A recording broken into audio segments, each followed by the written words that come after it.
Ugh. Oh boy. Hello, I'm known as Chiriagino, but I finally have my own clone. Um, welcome those who might be interested in watching, I guess. Yeah, Intuitive too. Oh, welcome. How's it going? Um, yeah, so some of you might have already noticed, but I've barely slept, and and I wanted to do a game dev stream, so we'll see how it goes. Yeah. Are you trying to put me to sleep permanently? Thank you for the team in green TV.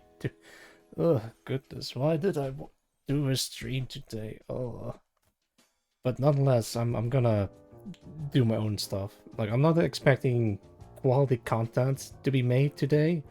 Just me just trudging along in the game dev path. All right, enough talk. Let's switch over. Yeah, there we go. Right. Last stream, people redeemed 78 nut. So let's reset this. I'm just gonna do it by hand. Like I know there's like a dedicated reset button. I tested it, but it didn't work, so I'm just gonna do it by hand. Reset the countdown to 0. -1, -2, -7. Can't believe you can also just go down in a minus. Alright. I might not even do this, actually. Let me put this away. There we go. I just gotta want to focus on the game as much as I can. Today's stream is more like a how do I say this? Like a recording of the progress, you know, like trying to document the progress that I've made so far. Last time I didn't do anything special. Like I was working on these little cars that I can just kick over. And if I touch them, then they'll just despawn. Might fix that, or might just leave them as is, but I think that works fine. Hey yo, Elise Fever. Welcome. How's it going? I'll work on my own game. And so far I've got like some base stuff working. I might even work on some new models, but I kind of want to focus on the dialogue system.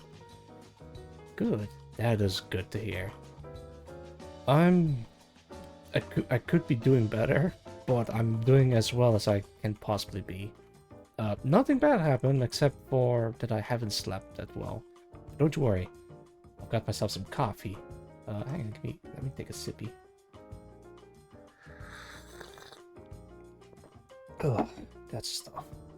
It's a very sweet coffee. Lots of cream, lots of sugar. Alright, so the weapon system's working. Can equip them all. That's cool.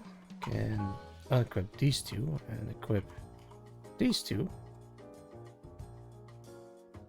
Hell yeah. I might even try to make a different rocket if I can. I really want to make like dynamic enemies that can just fly and follow you around. So you have to rely on weapon guidance system to take them out.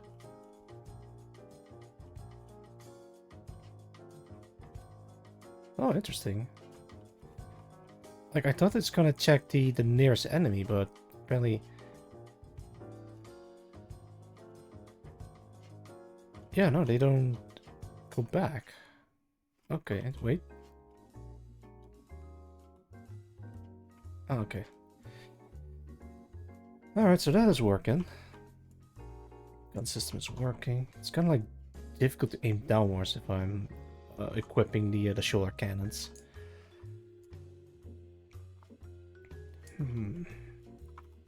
Pop. I had a conversation about Star Trek, mostly shipbuilders and fleet call. Nice! Wait, I mean, we'll face the other way. Speaking of Star Sector, here's the Morning Star. Remember that big ship that I have? I modeled in real. Well, not in real life, but like I modeled it for real. And this is the approximate size. playstyle of sword and shield and hammer. I think I've heard about something like that. So you have the... I think in some Star Sector ships has like a playstyle depending on what armaments you use. Like aggressive or defensive, or even like you can parry. Oh wait. Ow. Bastard. Okay, that thing just ran out of ammo. But I'm not sure if it's... How to do that even. Actually, I'm happy how this thing looks. Alright, enough talk. Let's actually boot up some YouTube tutorials. Actually, let me just close this down.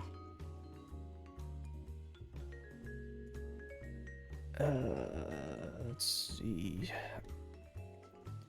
I saw a tutorial about doing a visual novel style dialogue system. See if we can find that. Okay, there we go. Like, I had the video saved, so I can look it back. Sword and shield proc, I guess you mean approach, is a fleet with an anchor and fight. Yeah.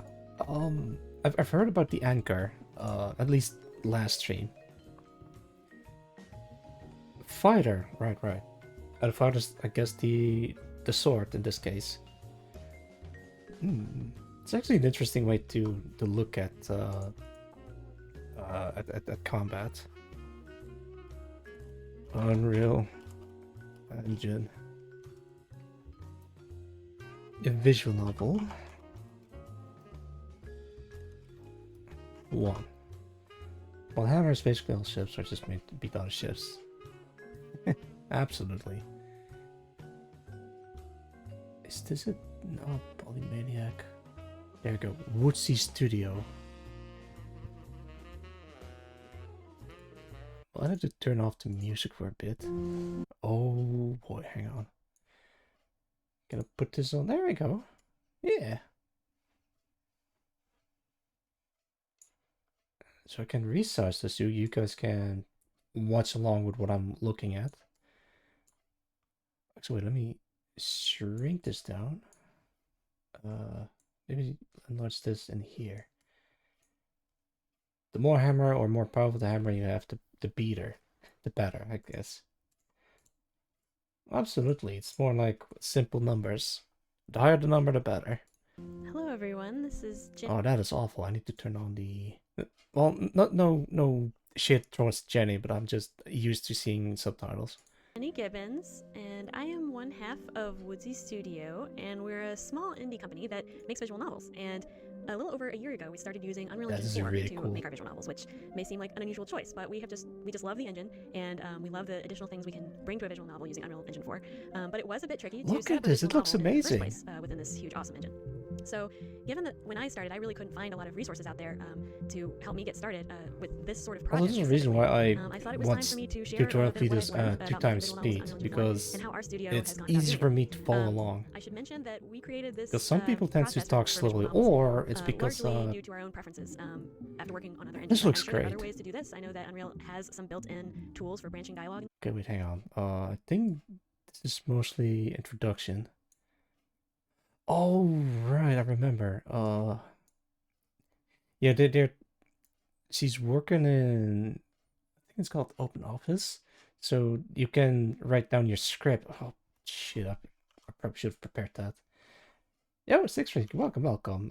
I'm trying to do well, but I'm kind of tired. But I'm trying to do some game dev today. But thank you for dropping by. How are you doing? Swords and shield approach have used a big shield and hold off. Anchor to refresh. Oh, those kind of fighters, yeah. For those who just joined, I'm looking into a tutorial on how to make a visual novel style dialogue system, and I think I can copy this. I know like the basic stuff, and this is Unreal Engine 4, by the way, but it should also work in Unreal Engine 5. Actually, let me turn on the music again. Wait, do I have Open Office? I'm doing okay, thanks for asking. Yeah, I'm glad you're doing okay. Open Office. No, nothing. Wait, but can I download OpenOffice? But this,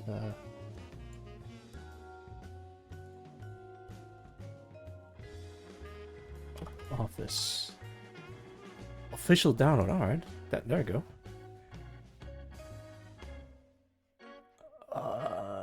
This seems legit. Hang on, let me do it like this.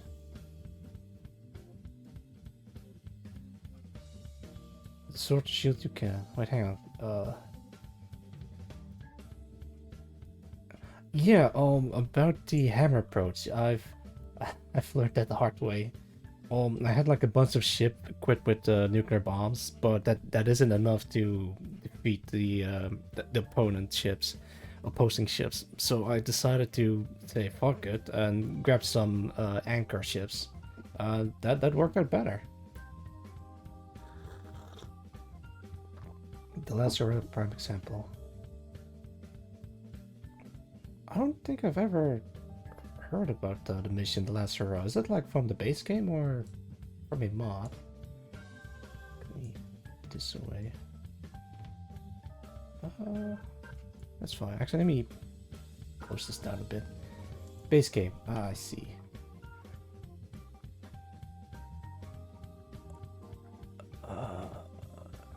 Windows. Oh, fuck, I'll download. It doesn't download.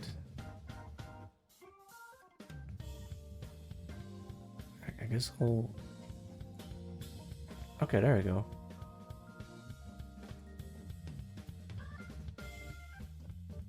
Is it downloading? No, it's not doing anything. Mission, not a campaign. Okay. Alright, I forgot to download some Star Sector mods. Well, I got the download link, but it's not really... You know, let me get like an overview. Oh. I know there's nothing interesting on screen right now because I'm trying to download a Office thingy.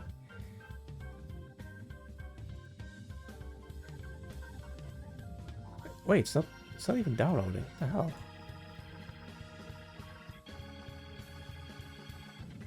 Oh wait, there you go. It's starting. No worries. Probably shouldn't download stuff while streaming because like it's gonna be like a whole load or something. Usually chill stream. Yeah, I hope so, at least. At the very least I put on some smooth jazz in background. Bonus points if you can recognize it where it's from. Yeah.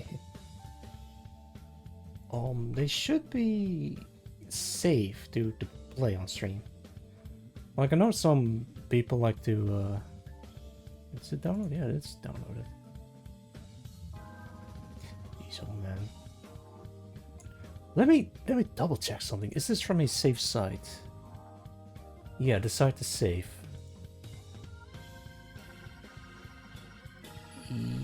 Yeah, okay, I'll just be safe.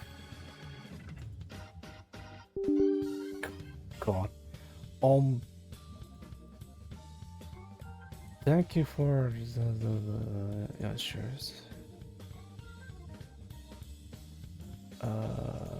Destination folder, yeah, that seems alright.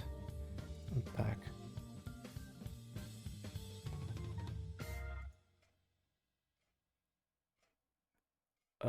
That's fine. That's fine. Start link on desktop, yeah, whatever, I don't care. Front mission, but that's wrong. Wait, tell you what. I'll give you a couple minutes to figure out what the song is from. Let me give you 50 minutes. Seems fair. I'll put this in the corner. Oh wait, let's shrink it down. Hey, it's finished it's installing. Alright, that's cool.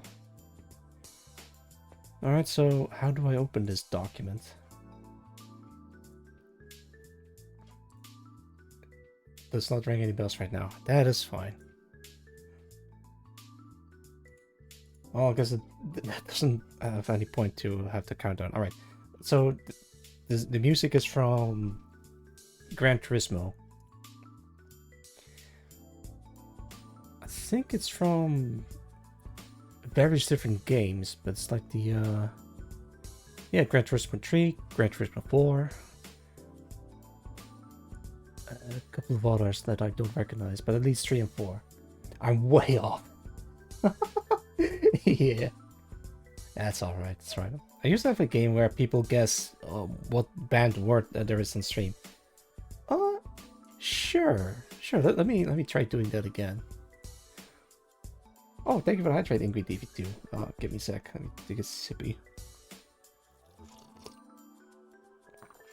There we go. Let me stretch. There. Jeez. Okay. Yeah, I'm good. Thank you very much, Ingrid TV2. Wait, is it alright if I call you Ingrid TV2 or should it just shorten to Ingui or something? Am I even pronouncing it correctly? I don't know anymore.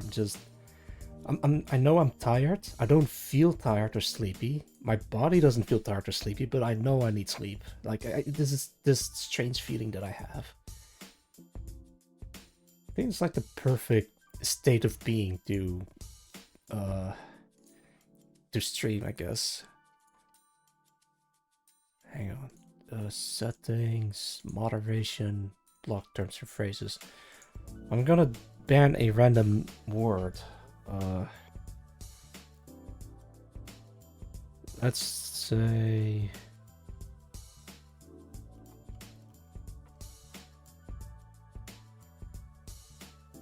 There you go. This is a weird word to ban. Yeah, alright.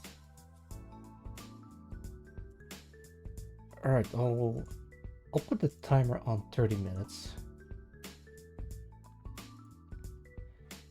Maybe I should put in some text as well.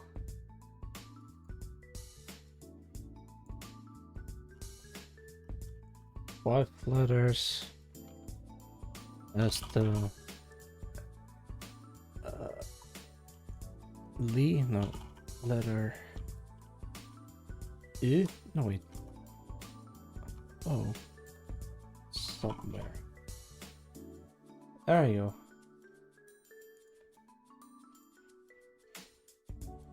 See if you guys can guess this.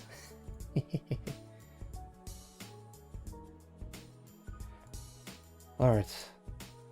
Let's see what I can do with Open Office.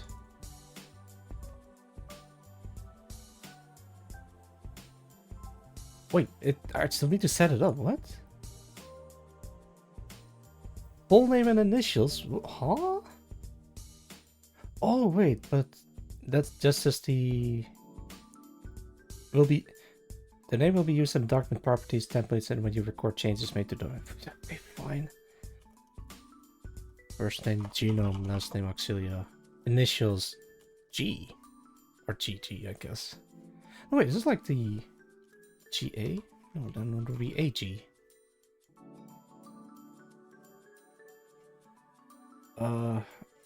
Okay, I see text document, spreadsheet, presentation, drawing, database formula. That is neat, and this is all free. Alright, put Smooth Jazz on hold. Put this back on screen. Something is keeping you energized while you know you need sleep. Oh, absolutely. That's the feeling, at least. Just a little bit like so, yeah. Let me put the text a little bit higher. Wait, actually, let me put this thing a little bit lower.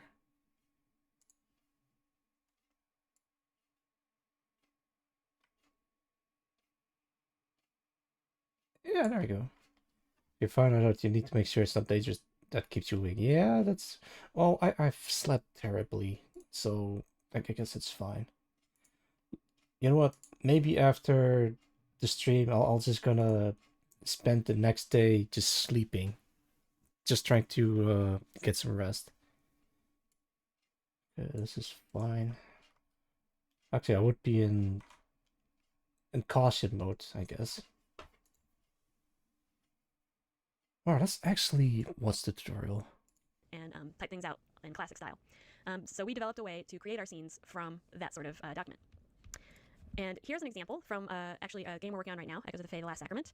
And you can see here that this is a spreadsheet of the scene. We actually first... Spreadsheet, alright, that's what I need. Okay, okay. I've never worked in this before. Alright, so what I'm seeing right now is the same as... Oh, wait, hang on. What you guys are seeing up here.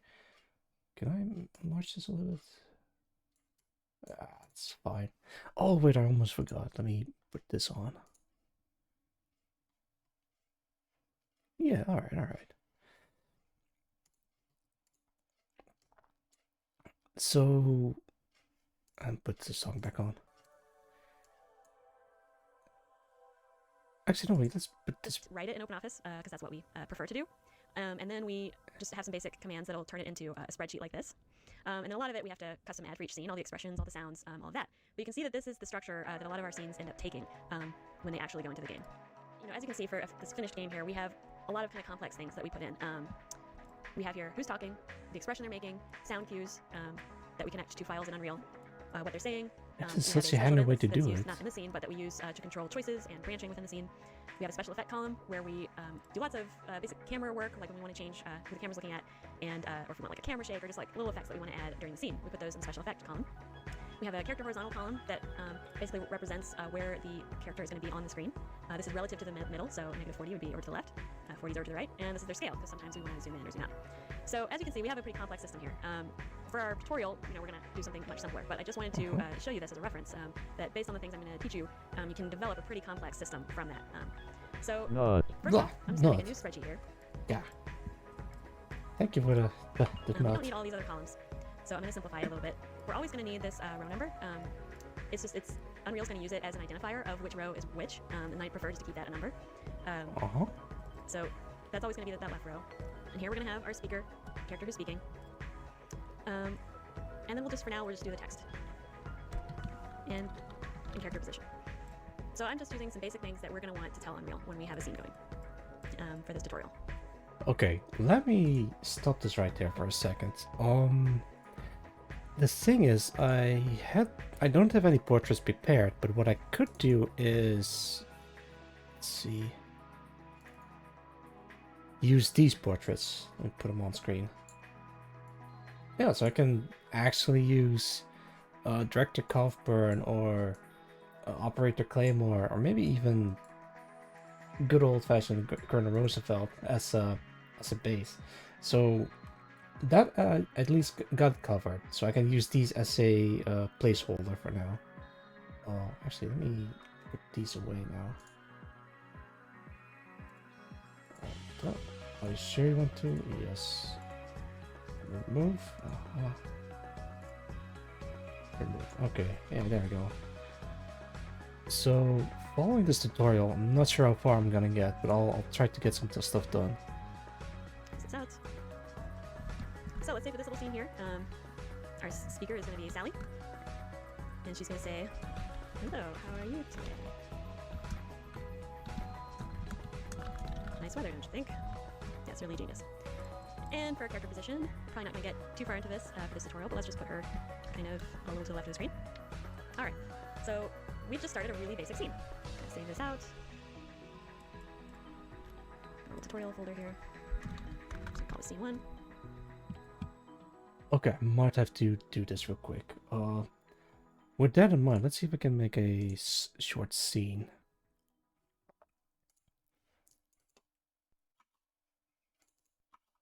One, two, like you guys can't see it, but I'm actually typing in the thing. Fuck it, let's use Claymore as a base.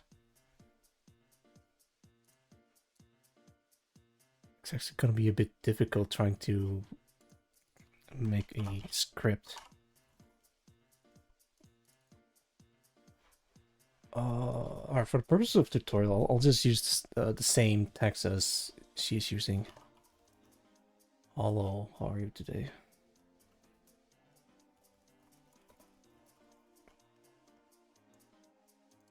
I wonder if you guys can hear me ticking on my keyboard. My sweater. Don't you think? -20. It's actually interesting that she's using the positioning like -20. It's actually pretty handy to know. Like 0 would be like smack dab in the middle, but if I want multiple characters, then I can just use those values as a frame of reference. Yes, we can hear a keyword. All right, as long as it isn't too annoying, then that's a-okay. Can I save this, I wonder? I can. All right, let's put this in. I guess documents. Oh, you know what? Let's make a new folder. Like you guys can't see it, but I'm just. Let's call this scripts. Let's call this scene 1, like she does. All right, that's it. And Unreal Engine likes to use CSV files, so I'm going to save this as a CSV as well. I like to keep both. Damn it! All right, fine. Let me save this as CSV files. Okay, so I saved it as ODF spreadsheet.ods, so I have to use CSV. There it goes, CSV. All right. So this is why I downloaded the Open Office, so I can save it as CSV and import it into the engine. Like, if I'm gonna follow a tutorial, I'm gonna be making sure that I'm doing exactly what they're doing. This document may contain formatting or content that cannot be saved in a text CSV file form. Do you want? Yeah, just ask when not saved. No. Just keep current format. Warning: saving the document scene when only active sheet was saved. Okay. Let me check something because I don't like the sound of that.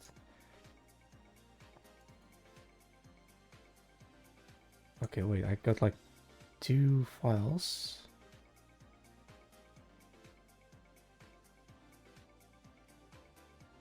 Is this? Is this a CSV file or something else? I'm pretty sure I saved it as CSV. That's weird. Okay, hang on. Let me continue watching. Versions, that's just a personal preference, because sometimes there's more that I can do in the ODS. I believe these are the defaults, but you want your field delimiter to be the comma, text delimiter be the double quotations, and save cell content as shown. That's what I did. Okay, just a little note, because it's just one of the quirks with UE4. Make sure you close this file before you try and bring it in, because otherwise it will fail without much explanation. But we're not going to bring it in just yet. We're going to leave it sitting there. And first we need to tell Unreal how to interpret what we just made before we try and bring it in. And we're going to do that using an element in Unreal Engine called structures. So I'm going to go in here, I'm going to right click, Oh go to boy. blueprints and structure. Alright, let me close this down for a bit. Structures, huh? Alright. Where do I even put this in? I guess I can... There's UI, textures... fuck, let's make a whole new folder. New folder, call this... Structures, I guess. Right click... what did you say? Blueprint? And oh, there we go. Structure. Alright, what next?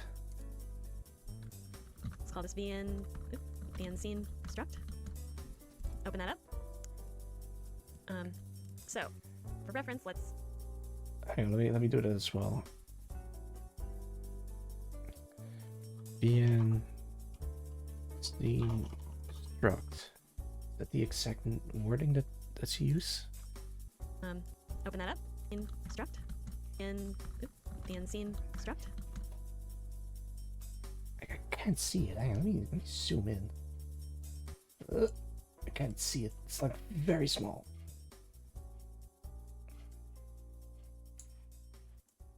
All right. Yep, it says VNC instruct. Let me shrink this down again. God, I really don't know how to shrink this or enlarge this as much as I can.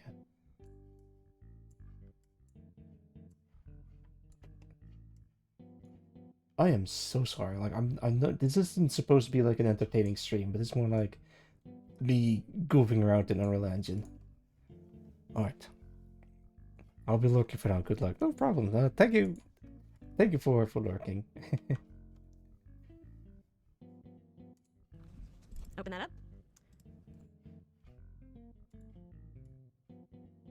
Wait, what? Why is it new user defined struct? No, no, no. Just VN scene struct. There you go.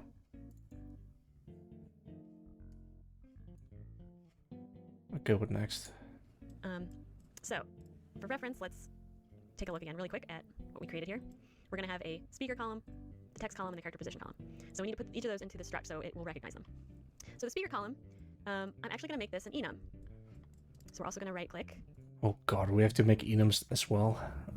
This is gonna be very high detail. I might scrap this whole thing, but I'm gonna try following along as long as I can. And if that doesn't work out, I'll try doing it in my own free time without the stress of streaming at the same time. And then I'll switch to 3D modeling, which is easier. Go to blueprints and enumeration here. Enum. The speaker column, I'm actually going to make this an enum. So we're also going to right click. Go to blueprints and enumeration here. If you've never used an enum before, it's really, really handy. Basically, it's a predefined list that you can make when you know there's only going to be certain variables and you don't want it to be completely random. It reduces the chances of making a mistake, because it's always going to pull from this predefined list if it can. So I'm going to call this character list. Character, wait. Alright. So this is also something that I need to consider. Like what she says, an enum is a predefined list of things that you can draw from. So if I'm gonna make a character list, that means I'll have to make several characters inside an enum. So I guess it's fine, but imagine playing Fire Emblem. Like if I'm building a Fire Emblem game, that game has like maybe like even 100 characters, so I need like 100 enums inside it or something like that. So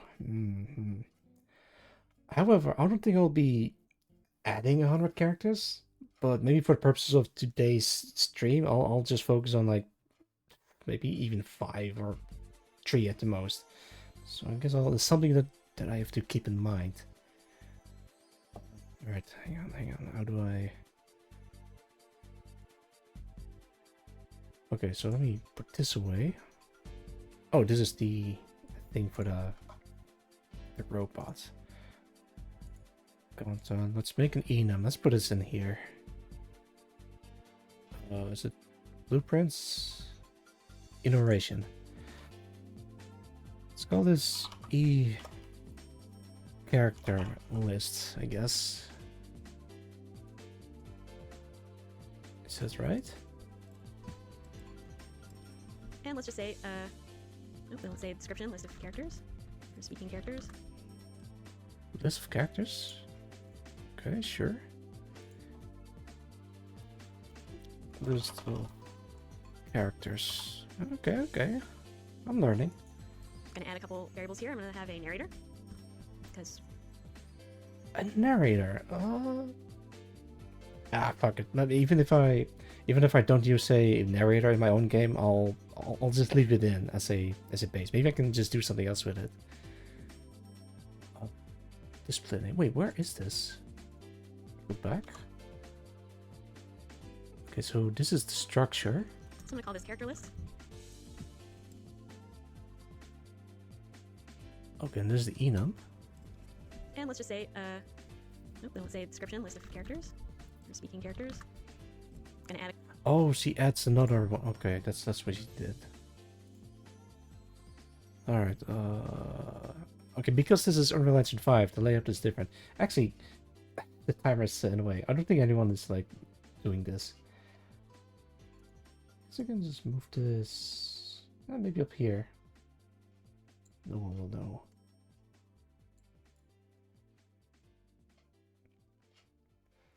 Okay. Call this narrator. A couple variables here. I'm going to have a narrator, because probably occasionally want a narrator. And I'm going to add Sally. And that's it. That's all I have to do there. Okay, sure.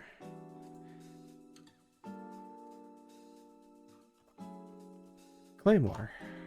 Okay, add a narrator and Claymore. Save.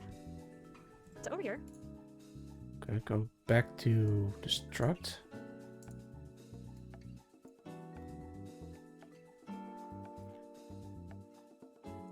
we're going to tell it that it's going to pull this from an enumerator. You can find it here under enum. It's got our character list already. I'm going to select that. Let's see. Enum e character list. All right. I'm just literally doing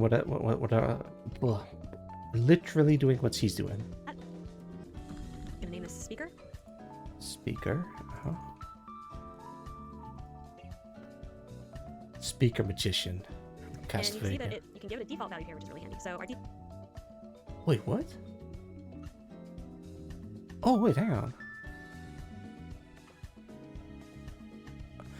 Okay, that is interesting because it shows that in tabs. Okay, there we go. Yeah, so I kind of changed the layout because the structure and default values are like in a different tab. So I dragged this one out and pull it at the bottom. So I have like the same thing as what Jenny's having. default value, I'm just going to say is narrator. It's generally a safe default, so it doesn't pull from some random character if you make a mistake. So we've got the first variable of our structure defined here. Now we need the next one, which is going to be our text. I'm going to go ahead and make this a string. A string? Hang on. Wait, what? I'm confused. Hang on.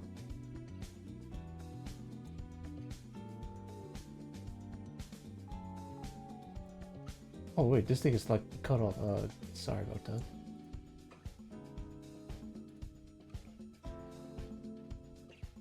Yeah, I don't have that. Why is that? Oh, because I need to make a new variable. But is that in the enum? Is it in the scene struct? Okay.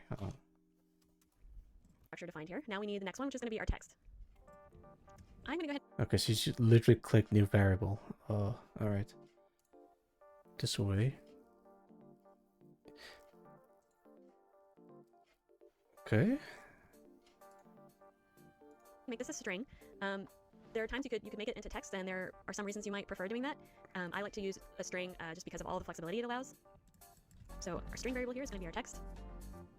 And then if you look at our reference here, the third one's going to be character position. Oops. I want to make a new variable first. And I'm going to go ahead and make this an integer. It could be a float if you wanted to get more specific and have decimal points, but we're not going to need that, so I'm just going to make it an integer. And save. So now we have a struct, and this is basically a way that... Okay, give me a sec. Just typing some stuff in. Character position, and that is a integer. Sure. Unreal is going to be able to interpret the data tables that we bring in. So now that we have this, we can go back to our CSV file here. We can drag it in. My computer's a little finicky about dragging in. Okay. Okay, so see, I already warned that CSV is a bit finicky, so I have to close this down first. Okay, so close this down first. Actually, I don't even need to go to a different tab. Like, I'm just used to the layout of Unreal Engine 4. In the 5, you can just open this up and then it's just there.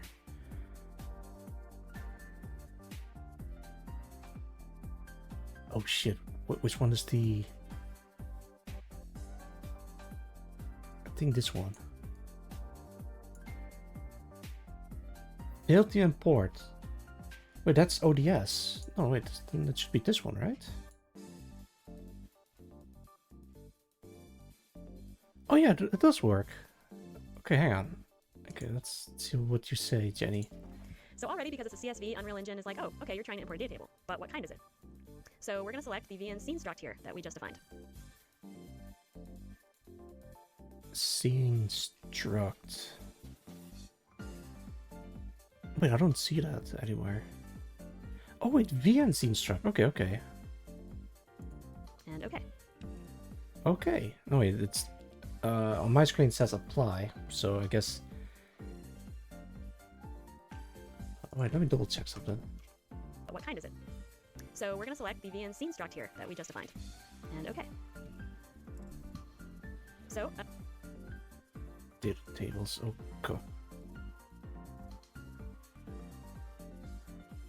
Okay, interesting. I got like an error message saying cannot find property for column claymore and struct VN scene struct. What? Wait, so it's. Oh no, wait, but it did import it. But it only imported narrator. That's weird. Oh wait, is it because I didn't save? I think so.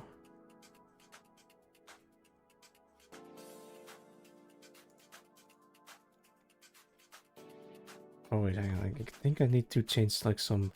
This is weird, man. English USA. Okay, fine.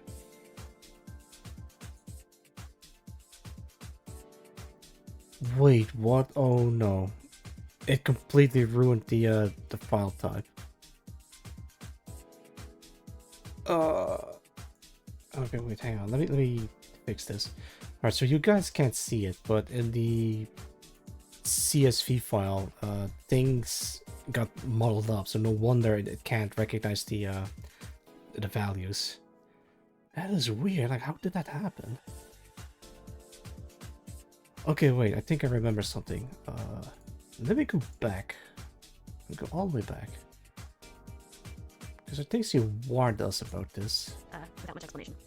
Or just, you want your, I believe these are the defaults, but you want your field delimiter to be the comma, text delimiter be the double quotations. Comma and double quotations. I don't think that matters that much, but... And save cell content as shown. Save cell content as shown. Okay, let's try that. Alright, this is a mess of a stream. It's already going wrong.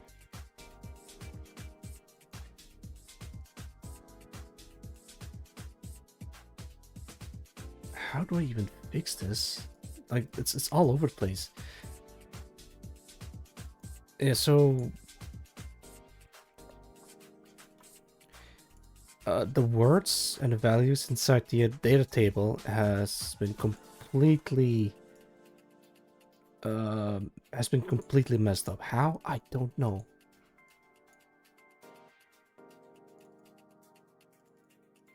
Okay, let me try fixing this again. Can I click on this? There we go.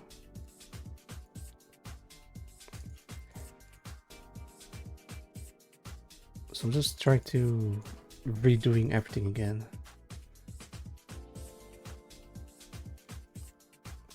Hello, what are you doing? And D is -20.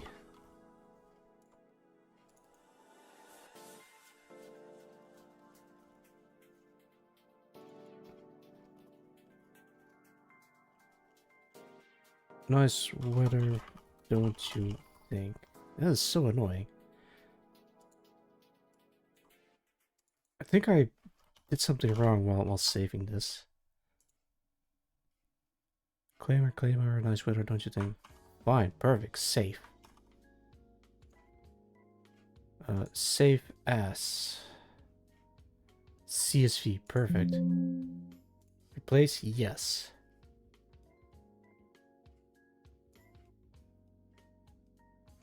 Okay, can I delete this? I can. Can I open this? What? No, it didn't. Oh shit. Standard text.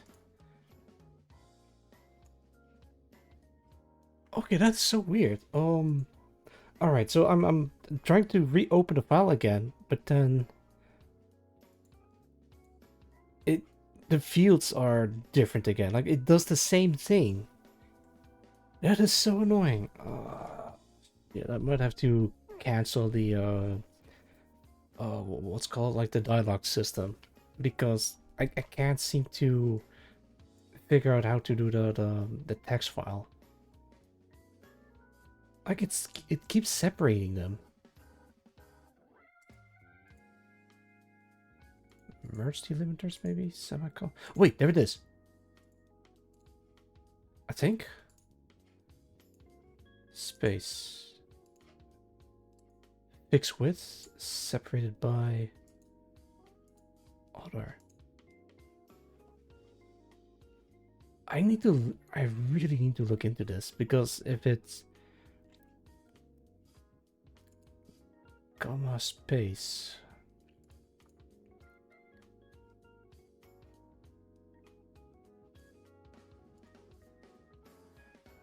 Okay, wait, I think I fixed this. Separated by semicolon.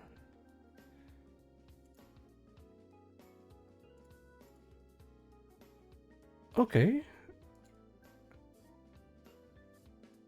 Let me double check this because now it seems to be fixed.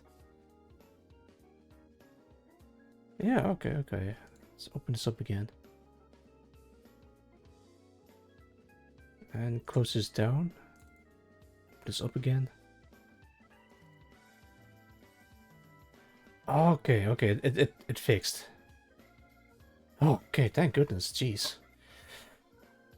Alright, let's put this away.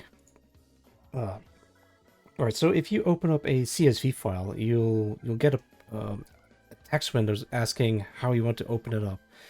In my case, if I don't want the text to be muddled up, the text import says import separator options and other options and fields. In the field separator options, I clicked separated by and filled in separated by semicolon, and then leave every other box blank. That should do it.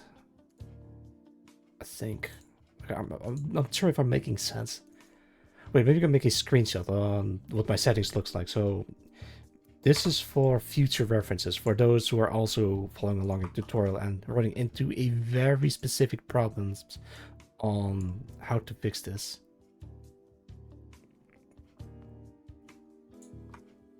Let's close this down.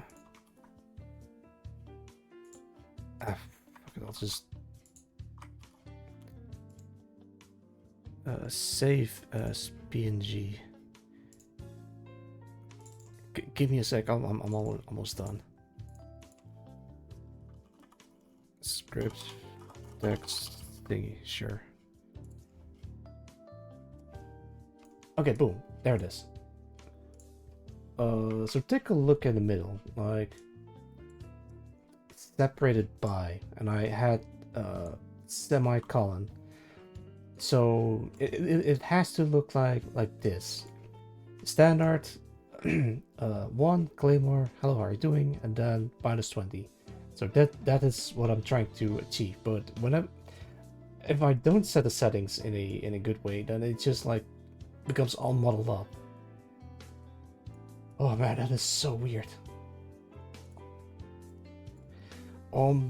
At the very least, I'm happy that there's some type of documentation for this, because otherwise I'll be completely lost. But push comes to shove, I might have to think of my own little system on how to make a dialogue system. But for now, I think this will have to do until I find a better way.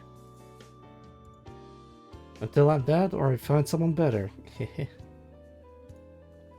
Alright, let's get back into it. So this This I'm gonna just delete. This is not gonna work out. Scene struct. I think this has to go. Delete. Can I save these? There we go. It's saved.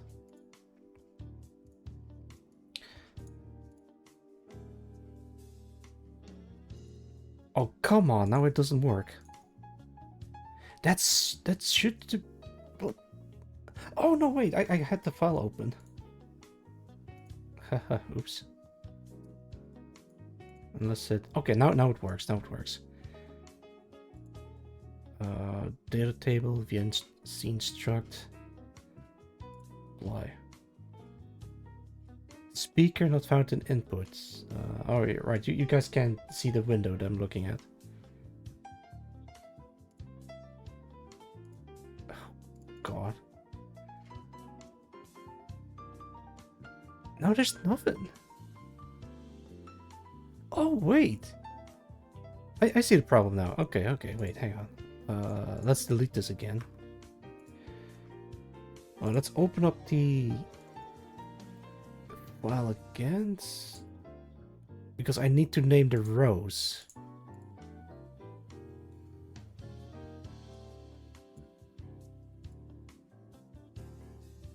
Can I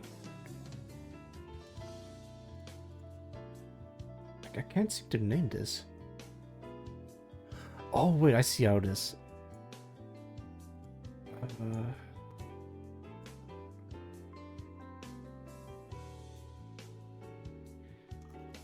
Speaker. Text. Like, I forgot, like, an additional, thing. Alright.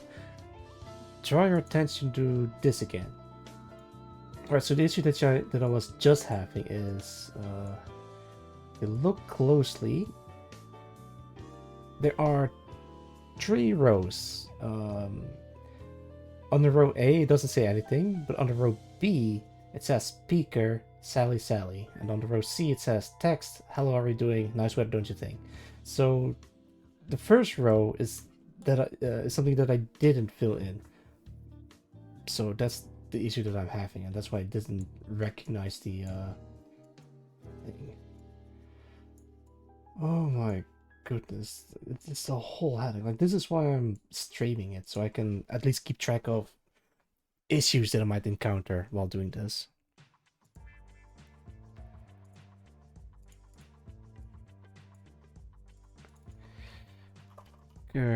Position. Make sure it's spelled correctly. Speaker, text, and character position. Save. Close down. Let me put this away. Yeah, that looks okay. It's saved. Drag this in here. Asking what I need. Scene construct. Apply. And then it just can't find speaker in input. That is so weird. Still having the same issue. Row name, speaker, text, character position. Huh.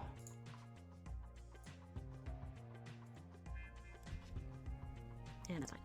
Okay, just Let me go back a little bit, like here. I prefer just to keep that a number. So that's always going to be that left row. And here we're going to have our speaker, the character who's speaking. And then we'll just, for now, we'll just do the text. And in character position. So I'm just using some basic things that we're going to want to tell Unreal when we have a scene going for this tutorial. Close this out. So let's say for this little scene here. Yeah, that part, that whole thing that I just showed you is something that I skipped, and I didn't realize that. And that is why Unreal isn't, like, picking it up. But now I'm still running into the same issue.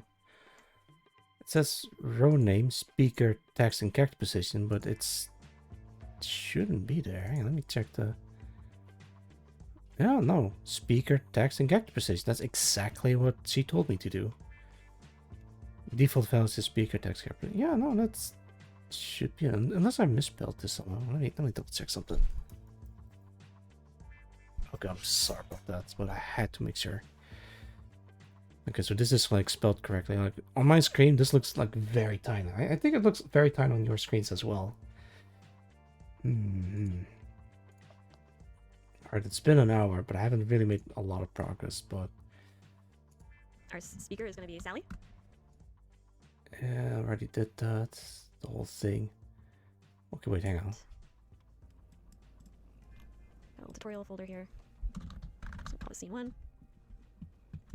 And Unreal Engine likes to use CSV files, so I'm going to save this as a CSV as well. I like to keep both versions. That's just a personal preference, because sometimes... Okay, I did this. Then do this whole thing again. Wait, did I miss something? Let's go to the end. Speaker, text, gag position. No, that seems to be so fine. now we have this. We can go back to our CSV file here. We can drag it in. My computer's a little finicky about dragging in. Okay. So already, because it's a CSV, Unreal Engine is like, oh, okay, you're trying to import a data table, but what kind is it? So we're going to select the VN scene struct here that we just defined. And okay. So, oh, it doesn't like my password. That is so weird, because that doesn't show it up for on my end. It does say speaker, text, and gag position, but then I think it's looking for row name or something. Okay, let me try doing it again.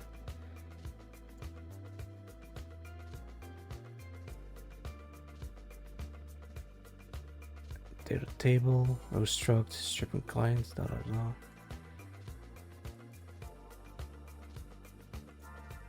Okay, let me delete this once again. This is what game dev is all about. Problem solving. Okay, let me scene construct. Oh wait, maybe I can... Okay, you guys may not be able to see this, but I see... I guess I can ignore extra fields. Actually, let me check what she's doing. Yeah, she doesn't have that option, but I do, because he's working in Unreal Engine 4 and I'm working in 5. So in Unreal Engine 5, you get like extra options for stuff. Let's... I guess I can screenshot this. Yeah, sure. Let's screenshot this so you guys can see what I'm looking at.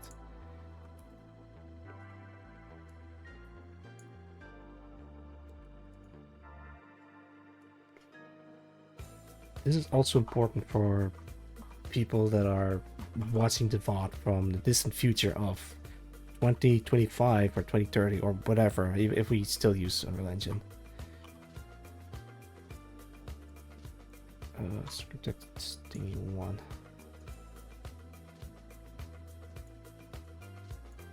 Alright, so this window pops up. Like, this is a screenshot that I can just do this. That's the current file, but I think that is fine. It's like the file inside the project itself. So there's some like checkboxes. I checked ignore extra fields and ignore missing fields, but I'm not sure if that's the way to fix it. Let me delete this. Like that is what I'm seeing, and I'm trying to... Row 1 has more cells than properties to milk from string. Okay, I imported it. God damn it, it doesn't work! Malform string, what does that even mean? It says row name, but I don't have that. I guess I can try putting row name in there.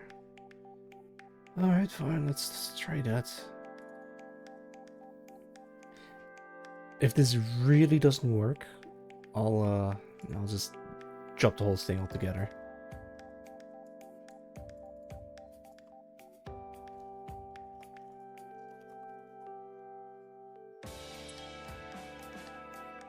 Save, close, remove this, delete this.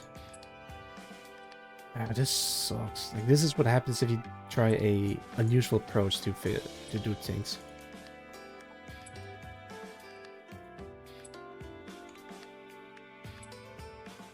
No, same issue. Still the same issue. It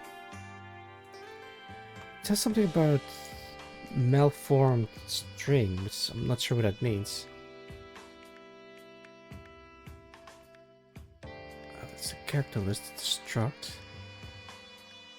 Speaker text character position. No, that all looks fine. Maybe it's the string that doesn't work. No, that can't be it. It should be fine. Alright, let's open up the CSV file again. Oh, damn it.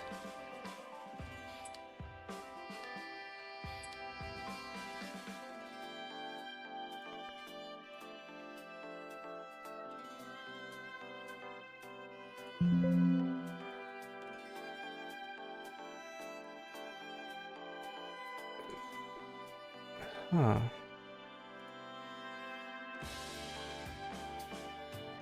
Okay, let me put this away again. Let me try re-importing it. Just don't get why it doesn't work.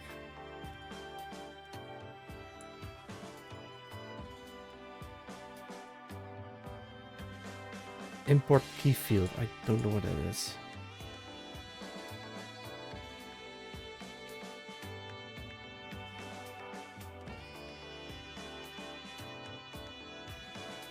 Row 1 has more cells than properties. What does that even mean? More cells than properties?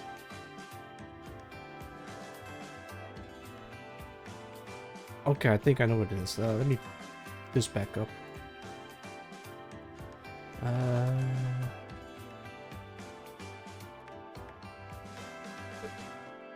Let me check something. Okay, there we go. No, there. Okay. So I guess it has like way more cells than what is filled in, but I'm trying to tell and realize to ignore all these empty cells and just focus on the ones that are already filled in. But it doesn't do that.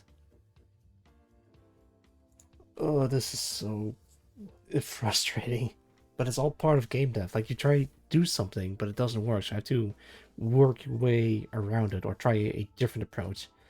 But from what I've seen from the tutorial videos of Woodsy Studio, it looks like a very solid system, and it's exactly what I was looking for when it comes to dialog boxes.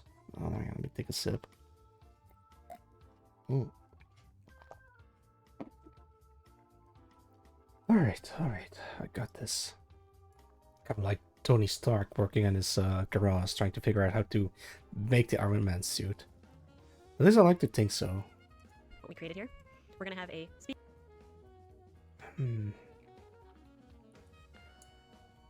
There might be a setting that I might be missing, or this is like a very old-fashioned way of making a structure or something.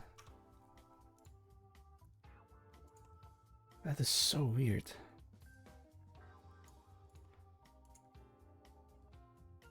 Construct.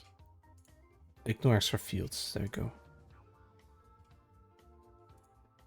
Nope, still doesn't work. I really don't get why it doesn't work.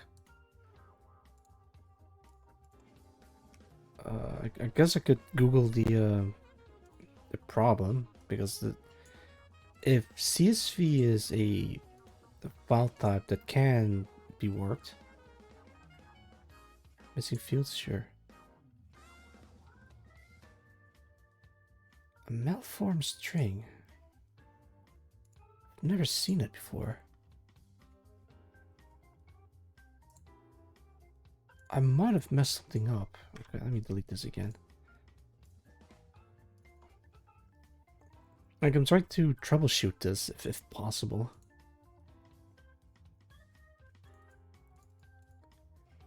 Row name, no, delete that. Speaker text. No,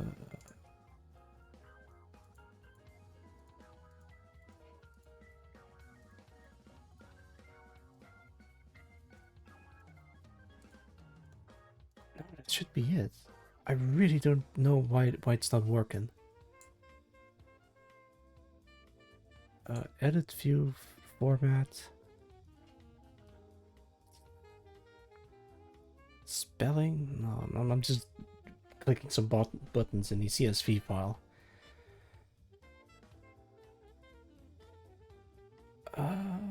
What if I save it as a different file type?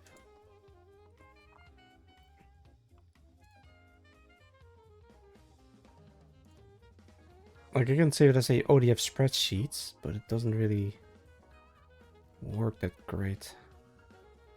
So maybe a different... No, nothing.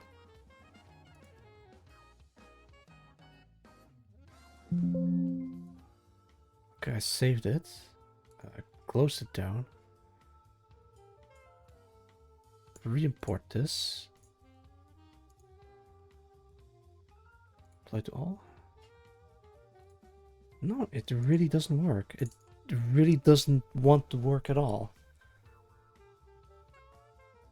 That is so weird. Okay, let me do some digging. Let me see how far C's you can get with this. And you can see that it's going to for time that ability VR text. And I'm going to go ahead and make this an integer. It could be a float if you wanted to get more specific and have decimal points, but we're not going to need that, so I'm just going to make it an integer. And save. So now we have a struct, and this is basically a way that Unreal is going to be able to interpret the data tables that we bring in. So now that we have this, we can go back to our CSV file here. We can drag it in. My computer's a little finicky about dragging in. Okay.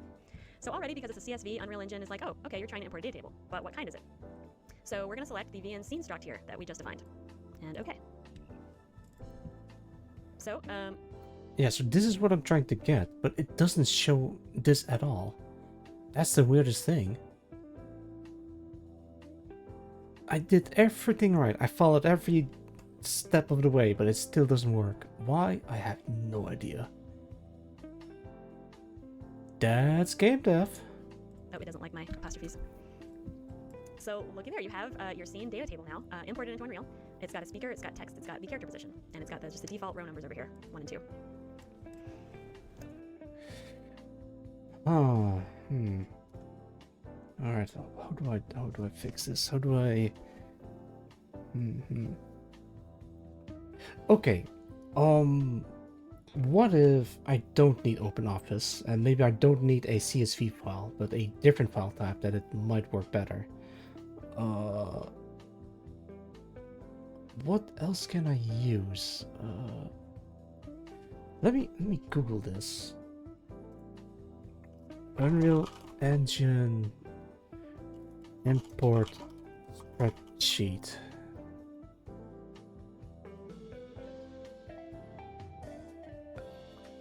Import Excel. Well, that's the thing. I don't have Excel, so I can't.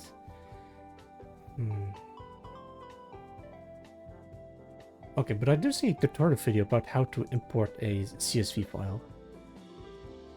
Sure. Oh, this one has music. Hey guys, welcome back to another video in the Beyond the Hang on, let me stop you right there. Let me... Basics Unreal Engine tutorial series. I decided to change the name of the series to Beyond the Basics from Unreal Insights because the old name Unreal Insights actually matches a system that already exists in the engine, and I just wanted to avoid confusion with somebody might be looking up Unreal Insights and my videos show up. So I decided to change the name, but whatever. In today's video, I'll be showing you all how to import a CSV file such as from Excel or Google Sheets into your data tables within Unreal Engine 5. This can be extremely useful when dealing with data tables that hold Legend 5. hundreds of thousands of rows. So let's get started. First of all, you're going to want to have a data table. That's a data table created using a structure. And if you do not have that, then you can watch my last video on how to create data tables and use them. In that video, I covered how to create a data table and a structure. Oh, and in the most simple form, I made a very simple data table with just 2 variables within it. And that is actually the data table we will be using today. If you already know how or you already have a data table though, then you already can skip that step. So anyway, we're going to want to open up our data table, which we have here, the DT_player name randomizer. We have the rows here, and as you can see, this is an extremely simple example of a data table. But it will work. This method will work for any size data table. It can have hundreds of variables if you want with thousands of rows. So this data table just has 2 variables, the name and the age of random people. And the name is a string and the age is integer. What we're going to want to do is we're going to go back to our content browser. We're going to right-click on our data table and click Export as CSV. I'm going to put it on my desktop, and I'm just going to call this player name randomizer. Yeah, we can just call it.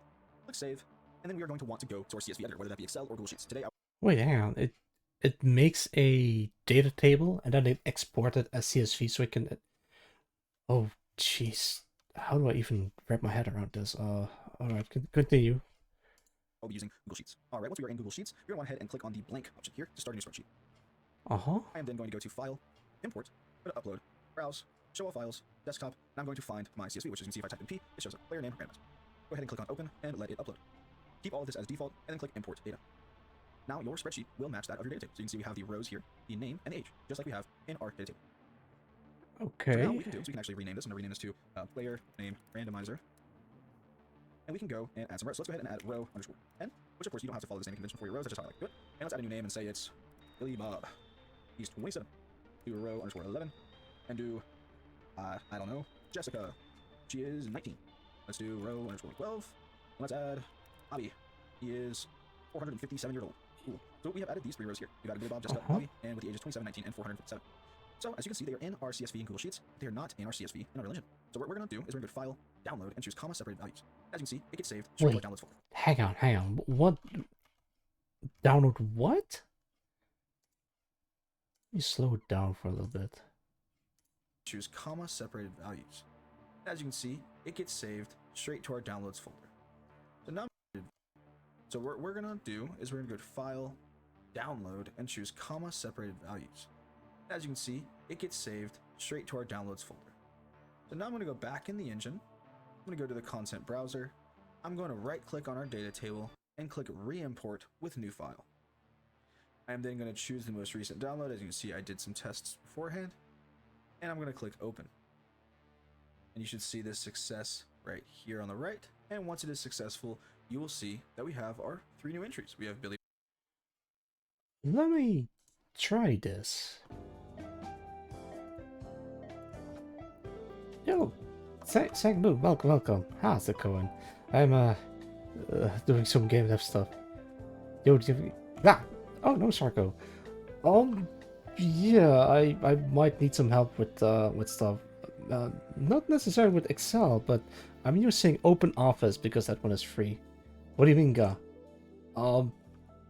Nothing. I'm just I'm happy to see you. Yeah. Goodness. Also, I'm for those who just joined in, I'm actually a bit tired. I have my cup of coffee to keep me going, but I'm tired because I haven't slept well.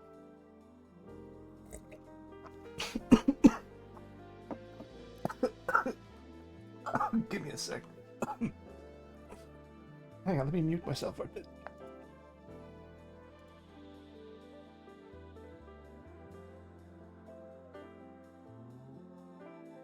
Alright, I'm back. I am so sorry. I hope I didn't make nasty noises in the mic. I gotta take a sip of water. Alright. Gee. Alright, I'm alive. That took a lot of damage though. Alright. Let's see. Alright, to bring you guys up to speed, I'm trying to work on a visual novel style dialogue system, and I'm looking at this tutorial video. Come on. We started using Unreal Engine 4 to make our visual novels, which may seem like an unusual choice, but we have just... Okay, look at this. This looks amazing. Need to set up a And I think I can make something like this in Unreal Engine as well. Find a lot of resources out there to... Let me make this for a bit. So, this is something that I really want to make working with the portraits and character expression and all. And I'm having a little bit of trouble with this part. Okay, let me move a bit. So yeah, they have like a spreadsheet made in OpenOffice, and they saved it as a CSV file. But as soon as I try to import the CSV file, I'm running into trouble. Like, it should look like this, but it doesn't. Oh, if that makes sense. And let me put this away. Do I still have that? I do. Alright, so it doesn't show up in here. And that's the issue that I'm running into. What's the very first row like? Let me take a quick peek. Scene 1, open. Okay. I'm gonna... Actually, wait, maybe I can just share this. How do I share this? I guess I can use Photoshop for a while.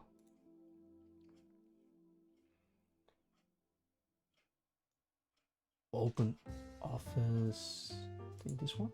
Yeah, there we go. Okay, that is weird, yeah. So right now it looks like this. And oh yeah, there you go.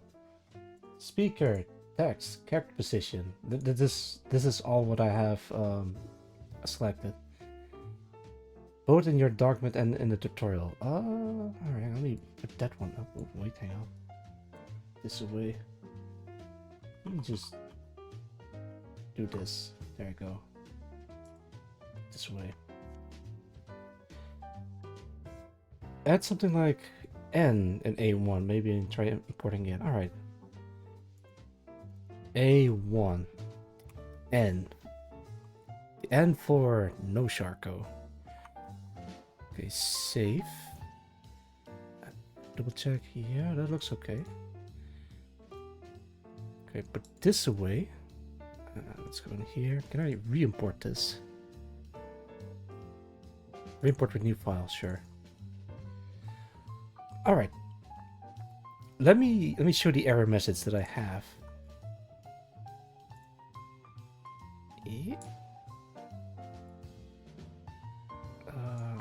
I'm making a screenshot so I can at least show you what it looks like. Save as. Let's call this number 2. Alright, there we go. So this is the error message that I'm looking at. Number. Oh, I thought. Oh, I thought you meant no Sharko. Well, so this goddamn error message is what's pestering me for the past hour. So I'm trying to figure out how to fix this. Alright, so here's another interesting thing. If I import a new CSV file, it gives me the option to ignore empty rows, and that's what I did. Or empty columns, and then the upper 3 expected column error is gone, but then the only thing that's remaining is the can I? Okay. So the only error that's remaining is this. Row 1 has more cells than properties, or row 2 has more cells than properties. I'm not sure how to fix that. Can you link tutorial in the chat, please? Yeah, of course. Alright, give me a sec. Tutorial.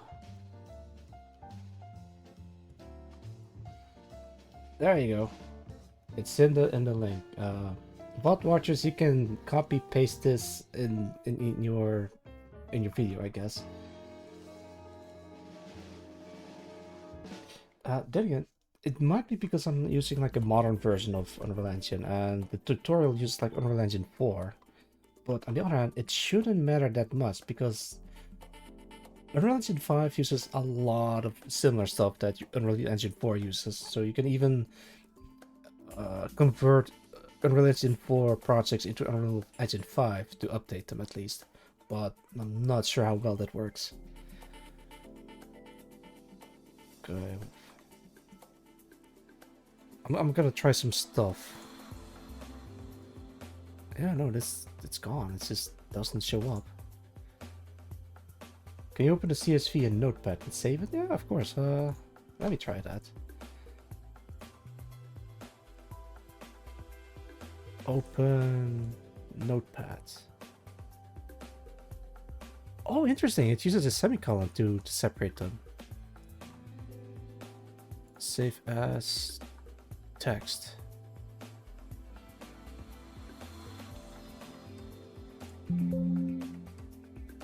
Oh wait, no, it saves as let's call this scene 1 alt.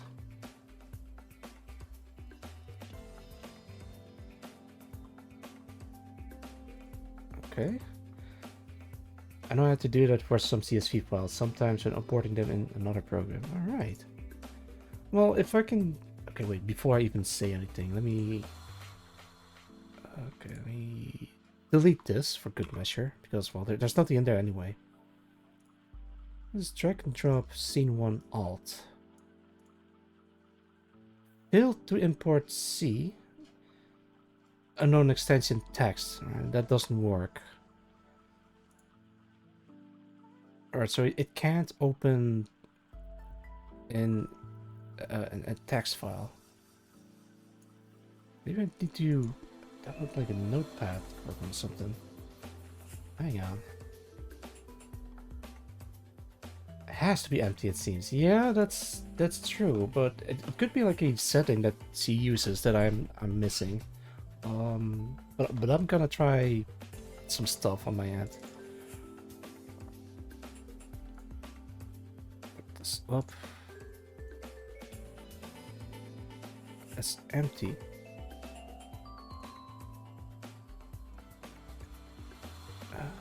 Position, like, yeah, no, I definitely filled this incorrectly. Can I edit this? No, I can't. Let's save this again. Okay, so let me pull up a different picture. Alright, so when I import a CSV file, the fuck is it? Yo, Jeff, welcome. How's it going? I'm well, it could be better, but glad that you're here anyway. I'm working on some stuff. Okay, so this is the window that I see, no Sharko, and I've checked in ignore extra fields and ignore missing fields, but I'm not sure if I need to do something else with this. Okay, let me delete this.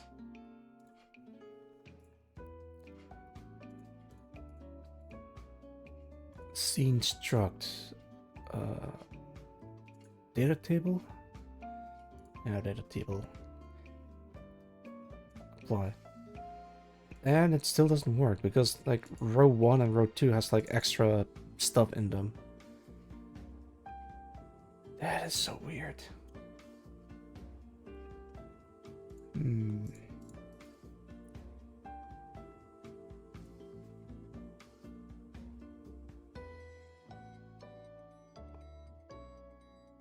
Let's see. No, that's not it either. Yeah, alright, so today's stream is gonna be like a weird one because it's just me mumbling to myself and trying to figure out a problem. Like if this doesn't work out, I might have to just give up and try to work on other stuff on the game.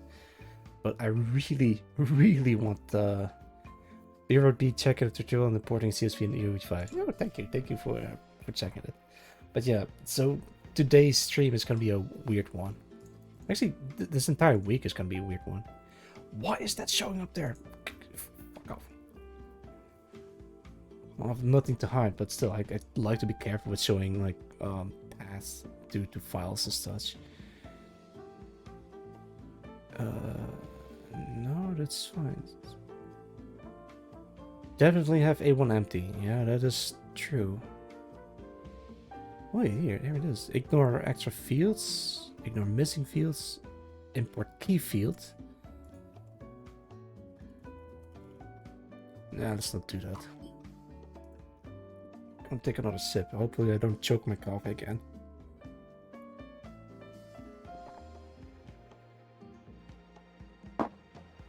Alright, coffee's gone. Character list. Yeah, no, that seems to be doing alright. Did I spell this correct? Speaker, text, care precision. Yeah, no, that's spelled correctly. 2 minutes? Yeah, sure. I have the whole stream. So this is a short tutorial on how to import. Wait, hang on, Mr. Geared.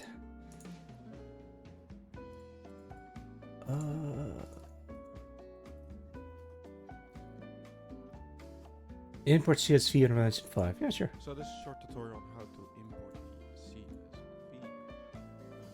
file into Unreal Engine 5. Here in Google Sheets, I just made a simple table with the row name and the amount of players that are playing and the year that it was invented. So first off, we need to download the CSV from Google Sheets. So file, download, and go to comma separated values. Press CSV. Okay, let me stop you right there. Do I need to download it in in OpenOffice because I don't use Excel. Okay, let me watch this in its entirety. Let's see where it goes. So first off, we need to download the CSV from Google Sheets. So file, download, and go to comma separated values. Press CSV. And I already did it here, but I'm just going to override it, and we're going to press save. So back here in Unreal Engine 5, we need to tell Unreal Engine what it's going to expect in the CSV. So we're going to make a structure. So we're going to right-click, search for structure. We're going to call this tutorial structure. Double-click it. And here we need to tell what columns it can expect. The first column is the row name, so we don't have to say that, so the games that I have in my table. But the second row is the players. No, and I'm going to tell it what kind of value it can have. And in this case, it's going to be an integer because it's only going to be a number.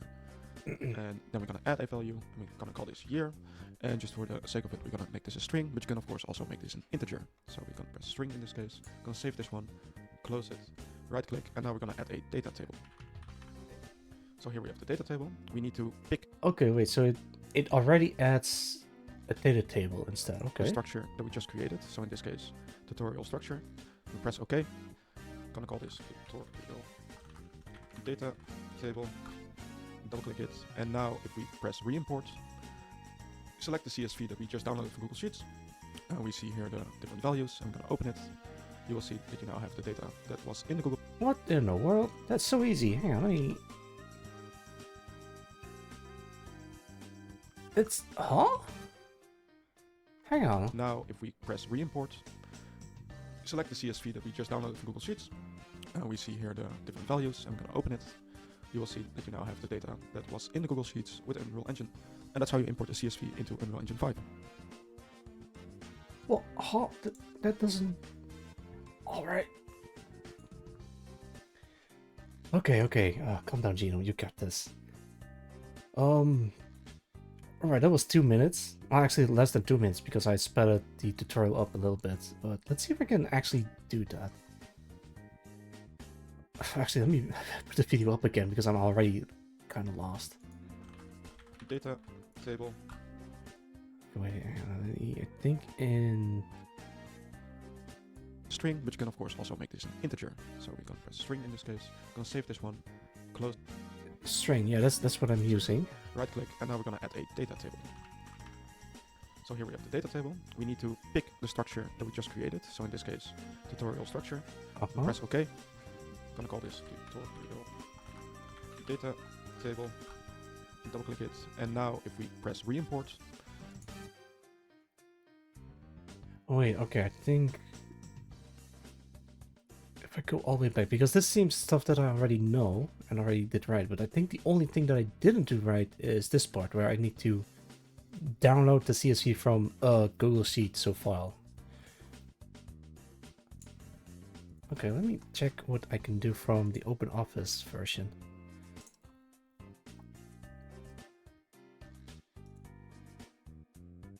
There might be like an option to separate by semicolon or something, but it doesn't seem to. Google's Excel. Okay. Circuit lines. No, that's fine. Alignment. No, don't mess with that. Properties. Arial. Number formats. Not gonna mess with that. And save as CSV in Libre. It should ask you what you want to use to separate cells. Yeah, I think that's the part where I'm kind of stuck. But now it doesn't... That prompt, it doesn't show up anymore. I'm trying to look for... Oh wait, properties maybe. No. General description, custom, internet security, statistics. Cancel. Okay, wait. So I'm trying to figure out how to separate the cell in a different way. Find and replace. Okay, let me try that. Save, sure.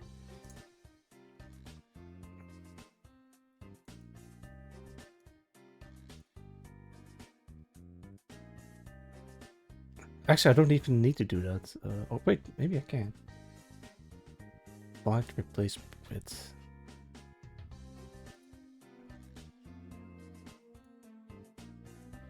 Is there a way to...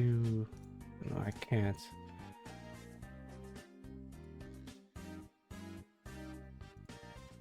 Ah, fuck it. I'll just do it manually because I'm hardcore.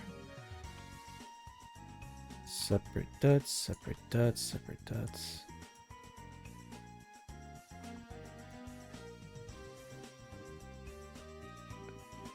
Because I only have like a handful of things written down, so. Okay, that's edited in Alt, but I don't think I can import this in Unreal Engine. No, because it's not a CSV file. Oh, god damn it. Alright, hang on. Can I re-import this? I can't. Can I re-import a new file? Column separate with values, all files. No, nothing. Wait, it says successful. What?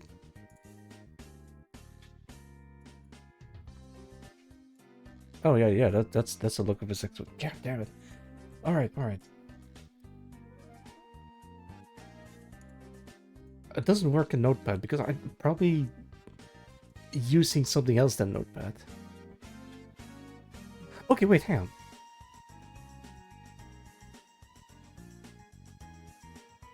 Okay, there's text import and separated by comma. Okay. Oh god, sure. I'll just gonna redo the entire thing again, because now it's not separated anymore, because now they all share the same... Oh god, why did I do this?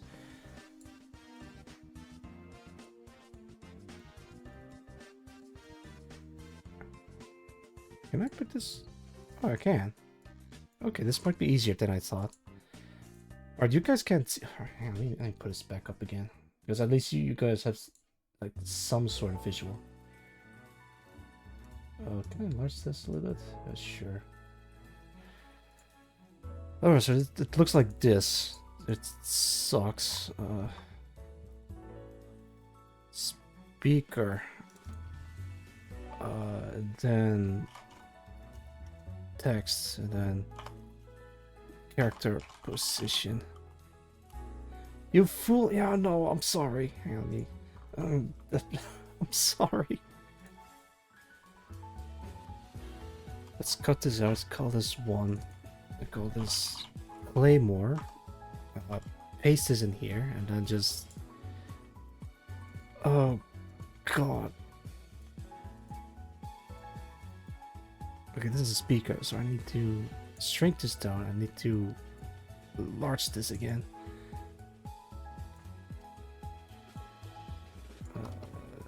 How you're doing? What? Oh, okay, there we go. Minus 20, because that's what it says on the thing. Call this minus 20 as well. Less weather, don't you think? Okay, but then here's another problem. So you notice that I used a comma in here, because it's like part of the text. So if I separate by comma, then this will be separated, and that's not what I... Claymore. Like, this is supposed to be like a script that uses a comma. So, okay, so now I separate it like this.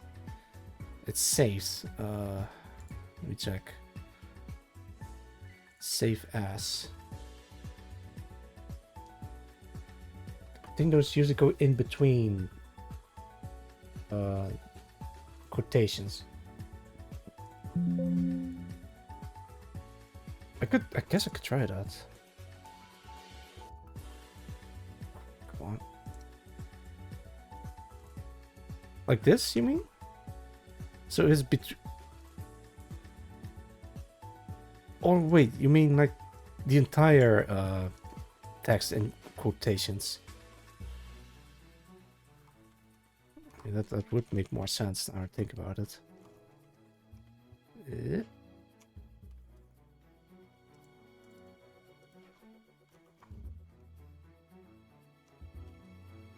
There you go. All fixed. Let me do it again. Save as. Okay, there we go. It's saved. Close this down. Wait, hang on. Let me open it up again. Because I need to put this away. Okay.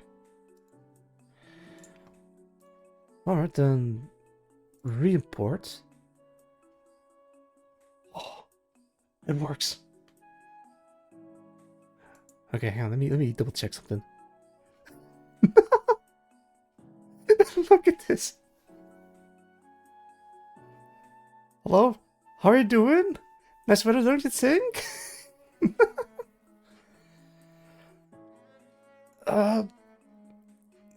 I might have to delete that. Okay, but it works. It works. Yeah. Look, I'm back at full health. No, wait, no, don't eat. Thank you, No Sharko, for helping me out. I'm eternally grateful for your help. Wait, I just realized something. Are you in the super secret Auxilia Gene? No. Yeah. Are you in the super secret Aux Discord by any chance? Probably shouldn't even say this on stream. Like, yes, there is a super secret Aux Discord, but it's only for people that help me out with technical stuff, among other things. Yeah, sure. You seem cool. Hang on, I think I still sent you the Visor thing. So let me send you an invite.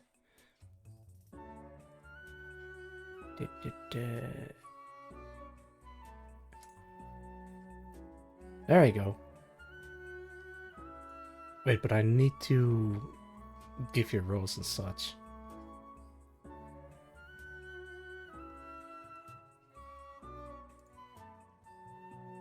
Wait, what? No, I didn't. Huh?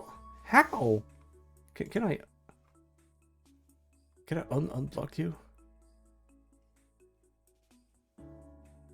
No, there's no way. I've never blocked you for anything. Oh, sake! Oh, God damn it! You got me. You absolutely got me. Hook, line, and sinker for every little stinker. I can't believe you tricked me like that. Damn it. Okay, wait, hang on. Let me do this thing for you. Alright, there you go. Let me know if you have access to certain stuff in the server, because this thing is like barely hanging on for dear life. Alright, I need a sip of water. Alright, but at least it's a small victory.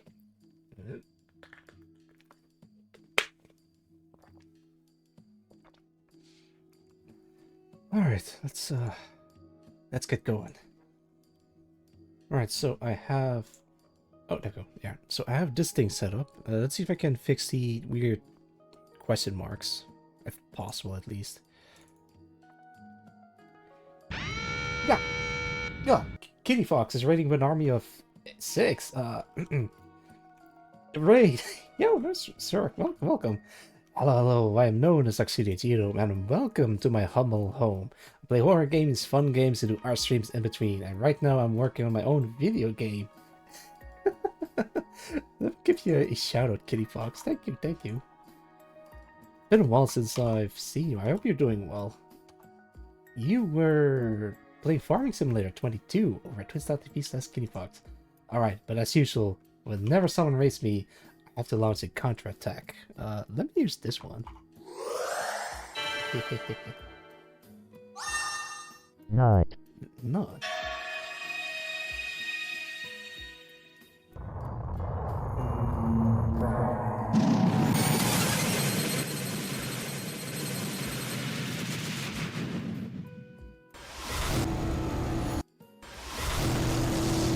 Yeah, it was a chill day.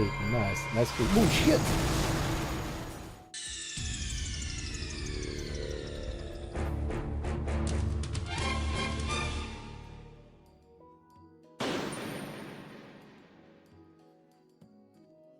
Ugh. Yeah, it lowered my health to danger.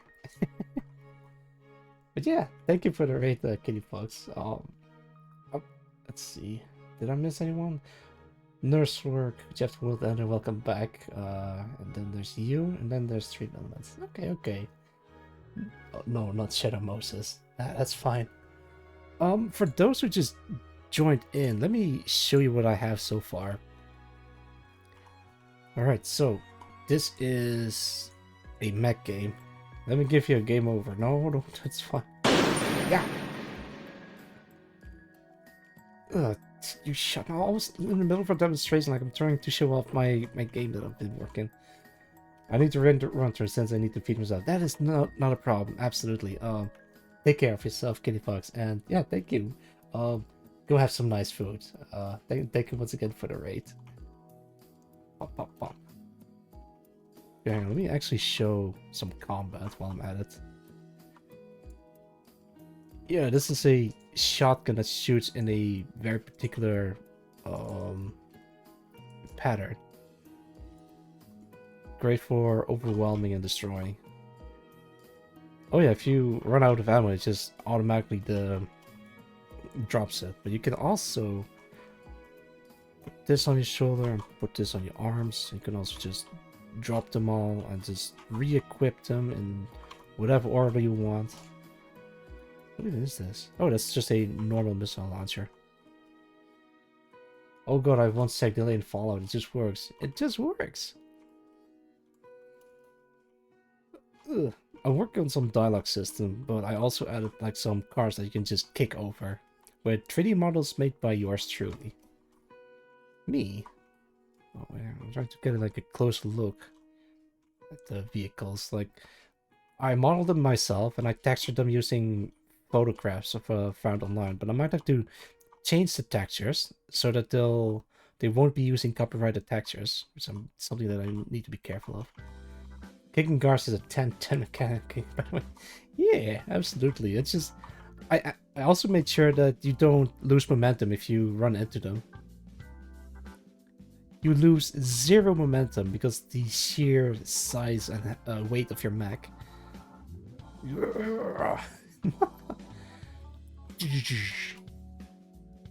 Ah, look at him go. Wait, this one doesn't disappear. Right, so they only disappear if I physically touch them, and then they just explode. Wait, what? Hang on, that one exploded, but this one just disappears. Wait, what? Okay, that one just disappeared. Yeah, not. Yo, Magmar, thank you for the shout out to Kitty Fox, and also, welcome. Ugh. How's it going, Magmar? Glad to have you here. I'm showing off the game that I'm working on, and I'm working on a dialogue system. Pop, pop, pop. It got the Mario 3 death animation. Oh yeah, that the pop. I absolutely love this effect. Like, it's very basic and simple, but it just always looks great because of how simple it is. The same goes for these two, actually. Alright, so I can drop it, or I can just... Oh, no, don't drop that one. Hang on, let me pick it back up again. So if this thing runs out of ammo, it also does the same thing. Dashed my power hours last night, made sleeping camera. Oh, God. Yeah, it's game dev looking good. Yeah, thank you. I didn't do anything special yet, but this is what I have so far. And I'm working on this. Oh, let me... Comma. Okay, that's good. This way, but this way. Oh no.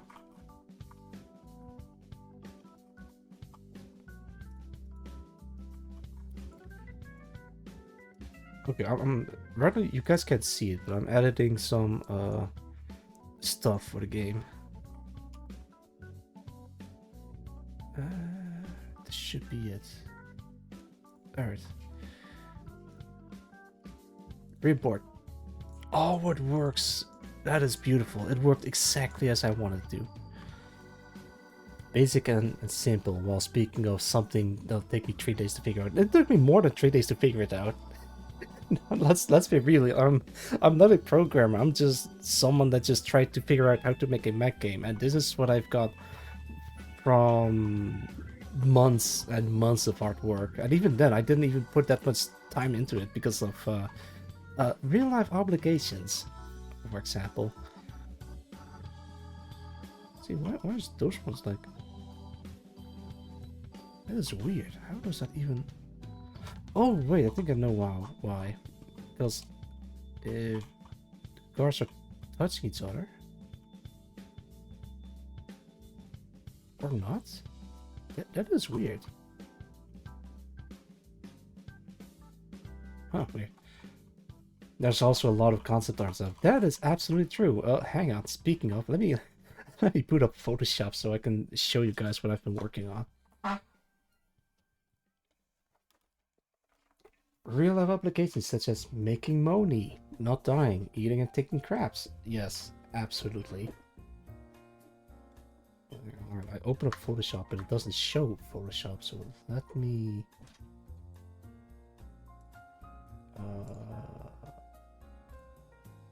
Yeah, there we go. Alright, that works. Oh god. Large picture games. Come on. Yeah, there we go. Sleeping not included. Oh god, yeah, like speaking of sleep, I slept horribly last night. And I did take a little nap, so it should energize me a little bit, but we'll see how far I can get today. Alright, so this is the main character that I still need to model. And the previous versions look like this. Okay, let me put this away. No. Yeah. So this is what it previously looks like. Like this is the first iteration.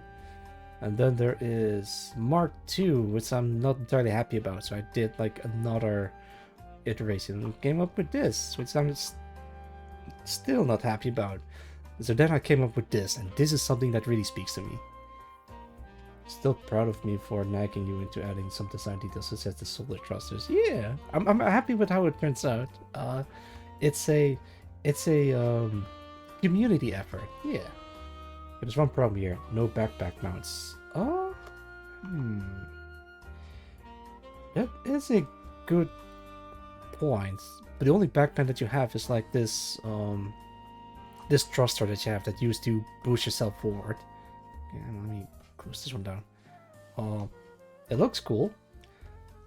However, I'm not planning on adding a backpack mount, but you have like the two giant shoulders built for carrying shoulder weapons. Backpack slow us down. Exactly. Well, then again, I might do something with backpacks, but we'll see. But so far, this is what I came up with and what I'm happy with. Okay, when you pick up those shoulder mounts, there's nothing to latch onto the mech. Oh, that's what you meant. Yeah, I'm not trying to go for realism, but for the MVP, the bare minimum viable product, as you will, because it's gonna be low poly at the very least. That's remember. Let me shut this down. So the quality of model that you're looking at is gonna be something along the lines of this. Very low poly, very pixelated textures, and it's gonna be the same for the robots as well. Like, look at this thing. This thing. Oh wait, hang on. Good enough. So this thing is like very blocky. This is also the direction that I'm gonna go for my main character and for every other mech as well. Thunderbolt. Oh man, that's. I've seen the first couple of episodes, but I forgot to continue watching that. Nice arrow. Oh, God damn it. Which one? The red ones or the blue ones? Oh, I swear that is like a default Unreal Engine thing. That's. I mean, let me show. See, in game it doesn't show the arrow. I look so scary. Let me put you into battle. Yeah. The crossbow. Oh, god damn it. You can just add texture box where those shoulder mounted SRMs are mounted. Yeah, I guess I could do something like that. Or I could just bullshit my way out of it and say, oh yeah, those are just magnets that magnetically stick to the shoulders. Good sir, this is called a cod piece. We are fancy here. Oh yeah, absolutely. Have you seen the art for? Hang on, let me put Photoshop back on again. Does it show up in here? Oh yeah, there you go. Have you seen this mech? So guess where the cockpit is. If you guessed in here, then you're completely wrong because the cockpit is in here. Yeah. No need to draw a 3D box. The texture can add that. Yeah. I'll guess I'll add some form of texture. I'll figure something out. It's gonna be fine. Oh, yo, cool megas. Yo, Night Hunter Teresa. Oh, welcome. How's it going? Yeah, I'm working on some mech stuff.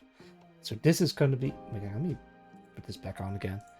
So this is the inspiration, and this is the current design that I came up with. Yeah.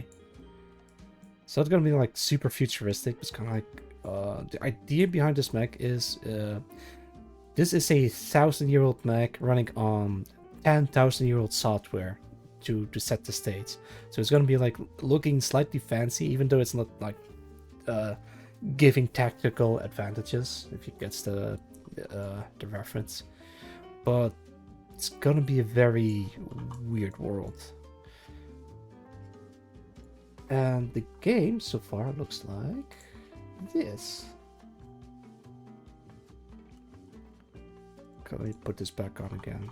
So this mech is able to stick weapons on his arm and the shoulders as well. I might put in the Night Hunter Races don't follow. Yo, thank you for the follow. I hope you enjoy stay. Love me some X, absolutely. Alright, then you're gonna love this. This entire game is based off that one scene in Gundam Wing. So if you run out of ammo, you can just drop your empty guns and just pick up new ones. Hey Gino, I have 8k points. Oh no. You don't need to do the 8k for team. I'll remove the team. You might be able to do something real nice with the max design. Those top shoulder plate parts can move to show a latch for those shoulder mounted SRMs. Yeah, I guess I can do that. Oh, fuck the skull. Oh, goodness. Yeah, thank you. Yeah, it's entirely based off of Gundam Wing. Hang on, let me show you what it looks like if I run out of ammo. Also, this is supposed to be like a shotgun, but I guess you can use it as a scatter gun. Oh, wait. There you go. If it runs out of ammo, it just automatically ejects. Put this on. Let's put this on. Yeah, look at this. I'm so happy that this works, you know. I can just do missile spam until I'm running out of ammo. Like, everything that you see here are placeholders. Even this giant ship that you've seen in front. I have enough points for that word. No, don't. There's new people watching me. Like, don't redeem those. Like, I try to have like a good first impression, you know. Don't worry, I won't use it now. Oh, thank goodness. I'm saving. Don't worry. I see. Yeah, but that's what I've been working on. Actually, I might figure something out to make the missiles interact with the... Oh, hey, it does work. I can shoot the cars, but it doesn't really do anything. And I don't... Well, it destroys them, but I don't think it's... Pop, pop, pop. Well, I have 19k. Oh, no. Oh, another fun fact about this mech game. It's also slightly based off of Zone of the Ender, so you can just pick up other mechs and just throw them around. Except for the enemy mechs, you have to damage them first by either tackle into them or just shooting them. Then once you have them, you can just smack them against the wall. And sometimes they drop a gun, but I guess it's based off of chance, so it doesn't work. Could do a lot of things with that. Oh, geez, you're scaring me, Jeff. Oh. All right, let's calm down for a bit. Yeah. So this is what I have so far, and I'm trying to work on a. Oh God, the errors. I'll figure something out for that later. So I'm working on a portrait system. Hang on, let me put an example. Can I? Wait, what? Where is it? I guess I'm gonna use this one. Yeah, there we go. So I already have portraits prepared, so I can just put them into the game. You know what? If you have no weapons, use vehicles to throw. Yeah, that's actually a really good idea, but then I might have to redo the entire vehicle system so they can become throwables. You know what? Oh, that is such a good idea. It would be foolish of me not to implement that. Alright, but I already had plans on adding environmental hazards, so you can just grab stuff from the environment and smack them into the other mechs if you really don't have any other options. Later on. Yeah, absolutely. Right, so I already have this. I have also this prepared. No, fuck it, let's have a talking teddy bear. Yeah. So I'm looking into a way to import these into Unreal Engine and to have these characters talking to you.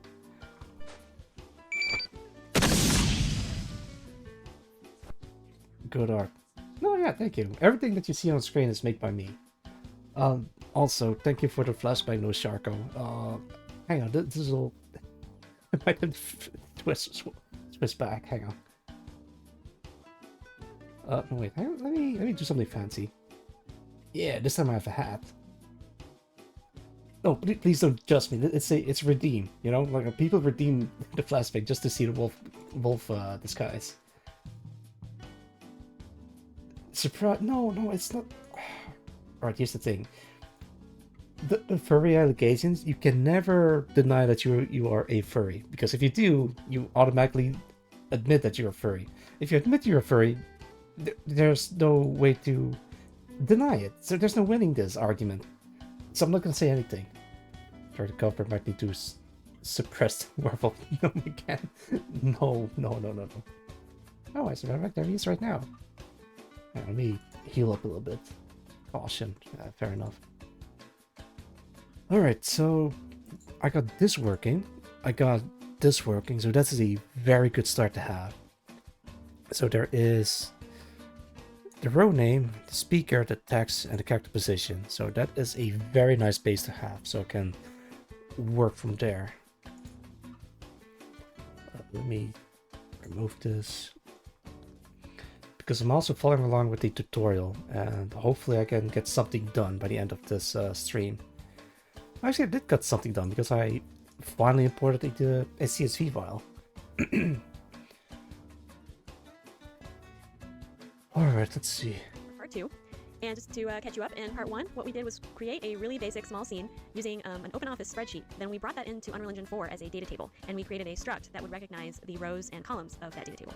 So now that we have that, this tutorial is going to show you the process of interpreting that data table within Unreal Engine 4 and using it to actually play a scene. So now that we have our scene Okay. in Unreal, we want some way for it to launch and play out. So this is going to be a little bit complex. This was tricky for me to figure out and put in for the first time. So I'm going to be adding a lot of different things that may not all seem to connect right away, but I'll try to explain as I go, and you'll see how they all start to speak to each other as we go. So for starters, I'm going to create what I call the scene template. Once again, that's just going to be a basic actor, so we can make a blueprint. I'm going to call this scene template. I might have to follow along with this one, because the whole tutorial is like 17 or 18 minutes long, but I am watching this on 2x speed, so it becomes 9 minutes long in total. Okay, what did you do again, Jenny? For starters, I'm going to create what I call the scene template. Once again, that's just going to be a basic actor, so we can make a blueprint. I'm going to Blueprint actor, got it. Okay, let me put you away. Okay, so this is working fine. I'm not gonna mess with this. This way, but this way. I don't think I need that. Oh, right, this is the the code for the robot that I use for those interested. It's a lot, not gonna lie. Alright, the pick up and equip weapon system is in here. The hold input, like if you hold it, you can unequip it, but if you tap it, then you can equip it or pick it up from the floor. I'm gonna show this. Alright, I'm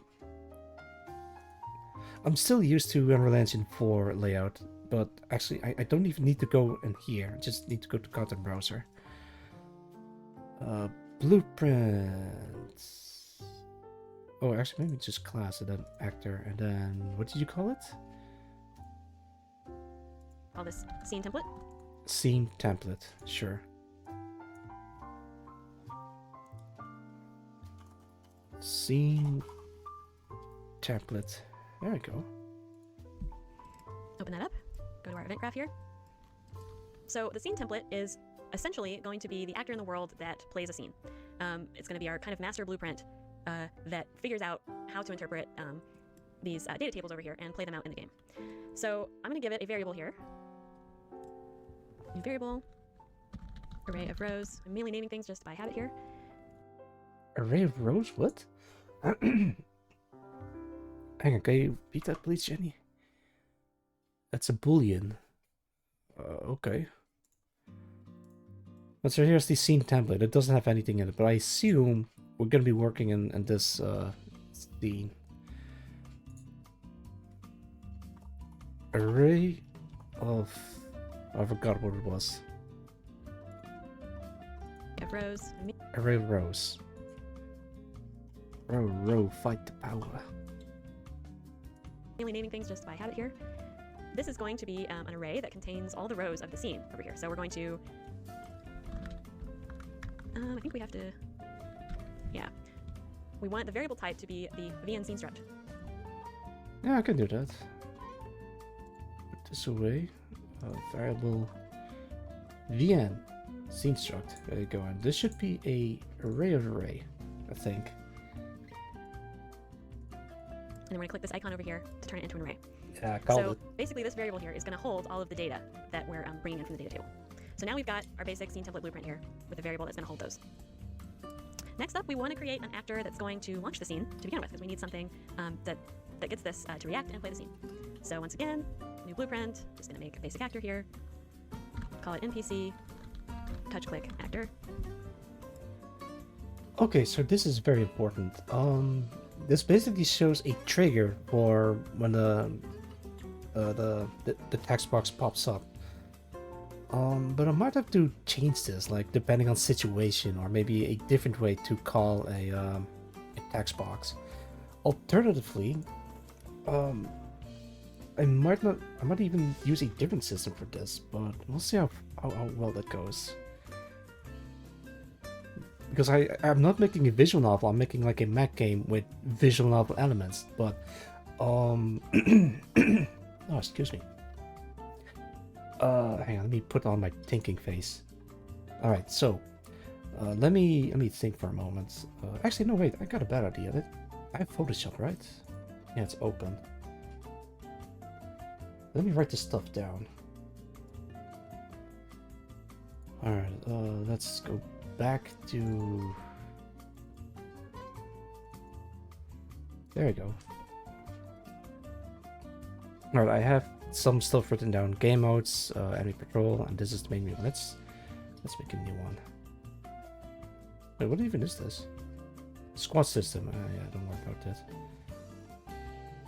Let's call this page 3. Actually, no, let's just do it in page 2.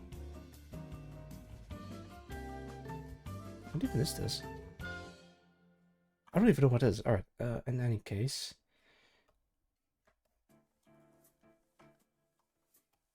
Alright, let's write stuff down. This is usually my thought process on how to think of a system. Let's call this large.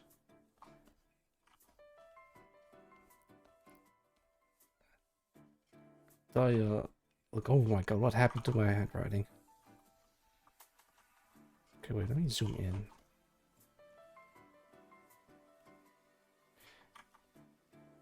I swear I can write. Is that how you spell that? Look. System. Yeah, there we go. Let's make this light blue.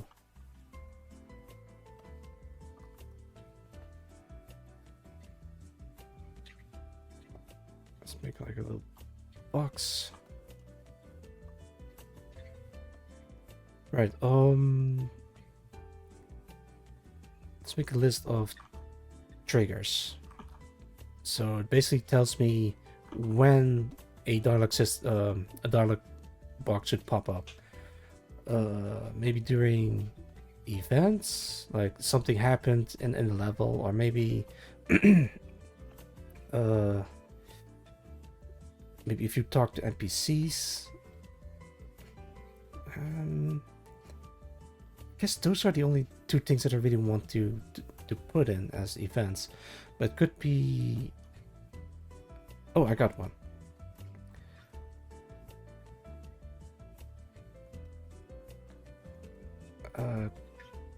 Collision boxes.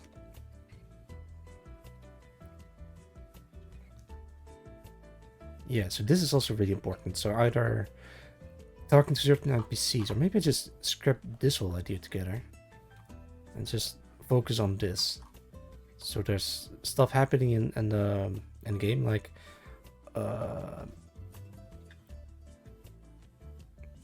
another list. For example, our door opens, and then a dialog box appears. Or maybe... Wait, what the hell happened to my...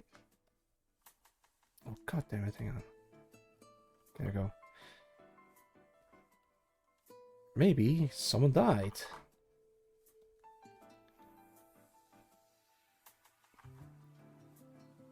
Character death, and then it responds to that or something. Or item obtained. Guess that's also a good one.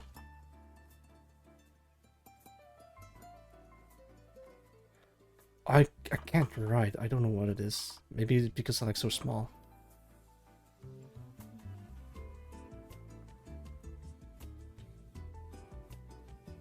Yeah, there you go.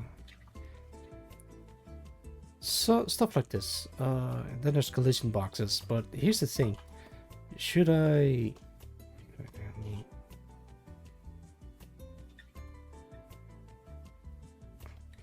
separate this? Oh, this looks awful.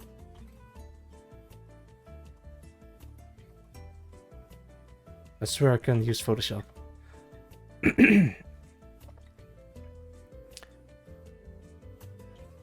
Should I pause? Because there's like two different ways I can go about this. Like either the good old-fashioned codec screen from Metal Gear Solid, where you have like you cut to a different screen, and then it shows like the like this. You all recognize this, I assume, because like those watching my channel know that I'm a Metal Gear Solid fan. Not a huge one, but a fan nonetheless. Yeah, I guess I could do that.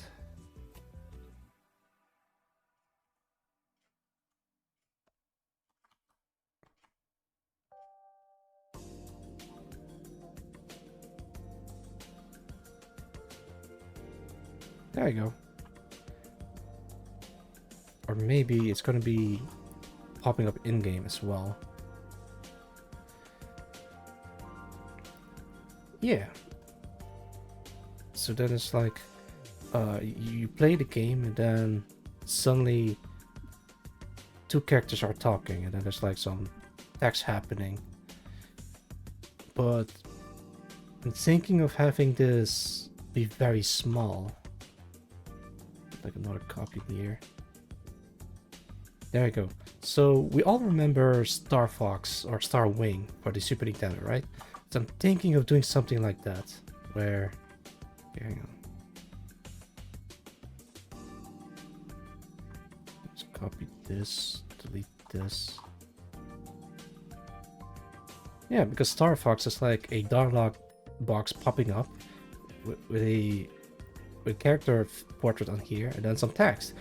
Front Mission also has that, but it pauses the whole game. But Front Mission is like a turn-based mech game instead of like a live-action mech game. So for Starwing, you have like the plane in the middle, and then while you shoot at stuff, the game just still runs, you know?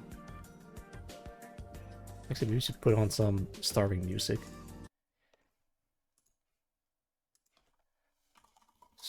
Starwing GUERILLA theme. Yeah, there you go. You know, just to fit the mood. I absolutely love that sound effect that he used. I think they still use the same technique in Animal Crossing, where the characters are talking in like in babbles, just like in Banjo-Kazooie. Yeah, there you go. So this is a active text box.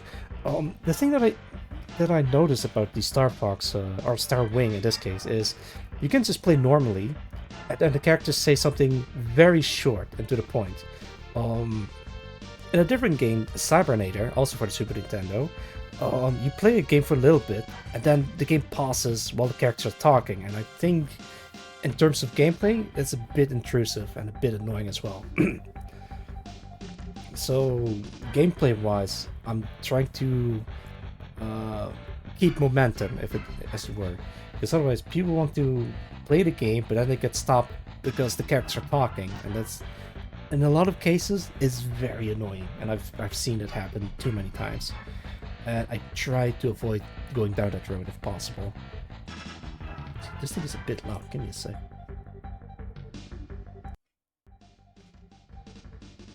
Yeah, there we go. Alright. So that is what I'm trying to avoid. Yeah. However, I can maybe do like 2 different versions. Like, let's say this one is the paused version. Let me do like a pause symbol real quick. Because I'm cheap and lazy. So this thing is paused, while the other thing is active. That's such a good scene. Well, it's either you are forced, you sit down, you hear what's the dude is saying, or you might, or mid-fight and dude start monologuing. Yeah, that's another thing. I think Starwing does really well, because it's only, if the characters are talking, it's like 1 or 2 things, and that's it. You don't need to pay close attention. It's just like saying, Slippy, standing by, or help, I'm being attacked, and then you can act accordingly. But if it's like paused, you can just start lore dumping, for example. So it pauses the game at a critical point in the story, for example, and then they start explaining stuff or giving you hints on where to go. And maybe in some cases, like the codex screen, they can start lore dumping on you if you want. Nuts. Exactly. Nuts. Hang on, that healed me. Thank you, Magmar. It's banter. Absolutely.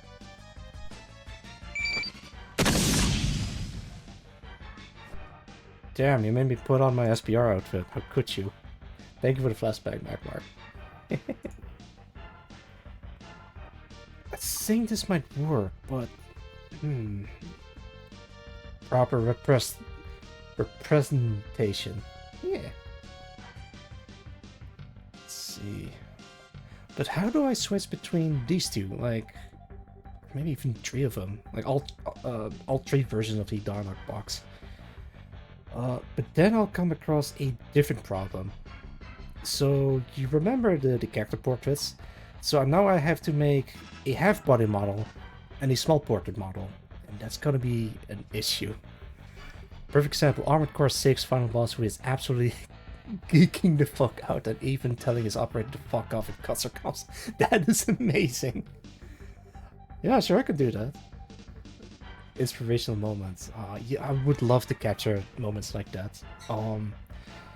The way you describe it, it should be possible. Small now? Wait, what do you mean small now? I don't think I'm small. I guess I can... Yeah, there we go. I'm small.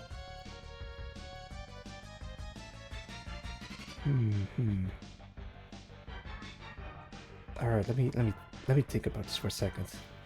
Well, by doing he also cut off you brain tumor wipe from pilot for medical assist. Oh, geez. There's something about a smaller version of. Oh yeah,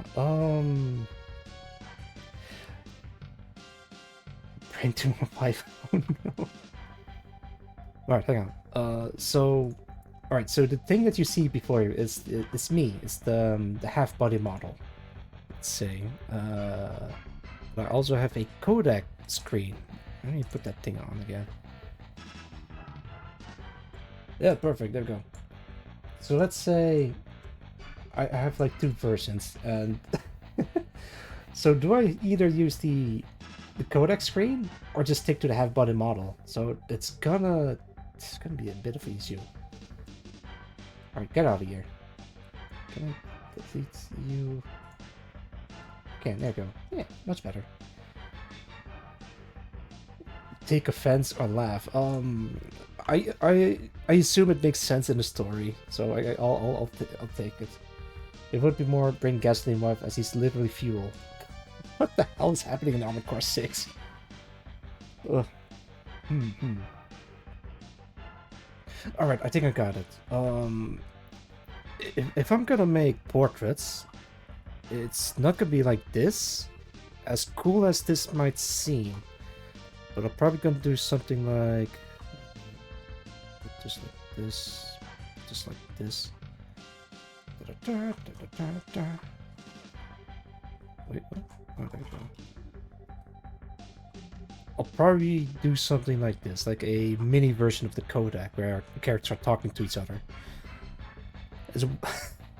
I paid for the full rights. I'll stay on it until the end. I can, I can respect that. Yeah, you know what? I'm gonna stick with portraits where. Okay, wait, hang on. I got something to show you guys because I already got like some concept art ready for this. Yeah, there you go. So the portraits are gonna look something like this, and they're gonna be displayed in the corner of the screen.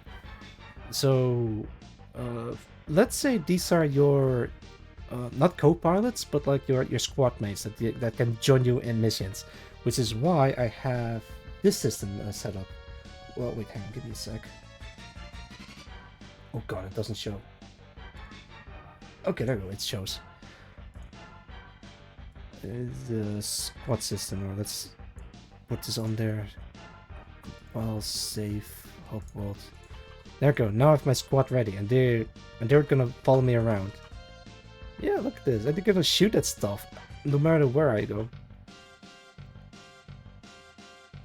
They can also die, which is something to keep in mind. Can I... Yeah, they can't get shot. Yeah, fight my minions. Guess they don't really die.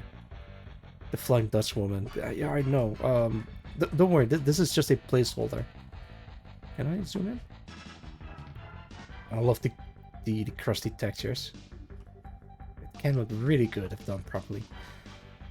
But yeah, they can just be thrown away by you. There you go. And then you can just set up like a barricade or like a perimeter across the whole gate. Yeah.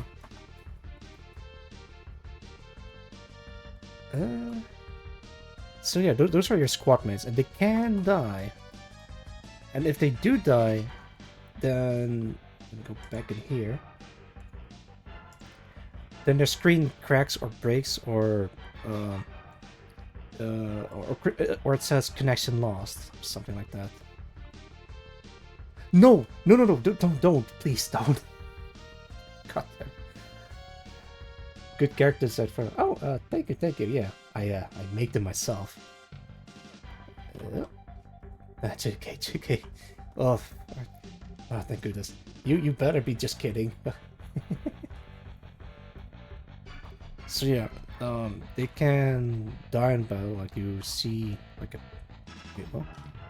like a black screen, and then it says,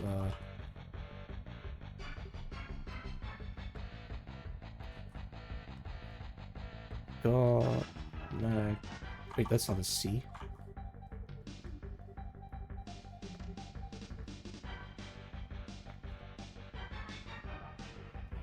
We're gonna add in like a little skull.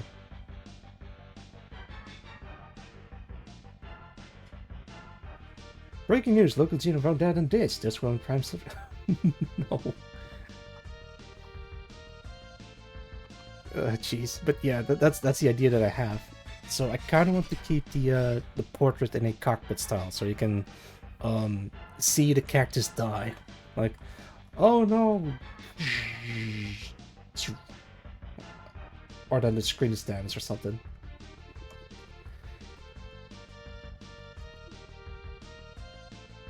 Giving the news? What? Oh, that's what you meant. I guess so. Let me erase this layer. Actually, let me turn this off for a bit. Let's go back to our scheduled smooth jazz. Alright, so that is the idea that I have for the system. So I'll probably have to stick to portraits instead of like heavy dialogue boxes. I think so.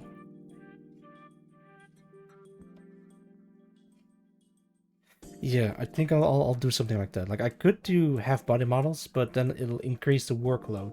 So instead, I'll probably just stick to small portraits in a corner, so I don't have to draw as much details for every single character. Maybe this at the most, or maybe even like zoomed in further, I think. But who knows? Who knows? I kind of want to show as much body on characters as possible, because I think that's like two squares stacked on top of each other in terms of aspect ratio. I might even do like 1.5 square instead, so it shows a bit more than that, I guess. Yeah, it might be better, I think. Because if I do it like in this aspect ratio, I might even give... Oh wait, I have an idea. If you want to show as much body, you gotta with the bikini wear. I guess, yeah. Sure, I'll consider adding a bikini character. No guarantees though, because I might change the tone of the game, because I don't want it to be overly serious, but also not overly goofy. Maybe like add a health bar, HP, maybe ammo? I guess I could do ammo.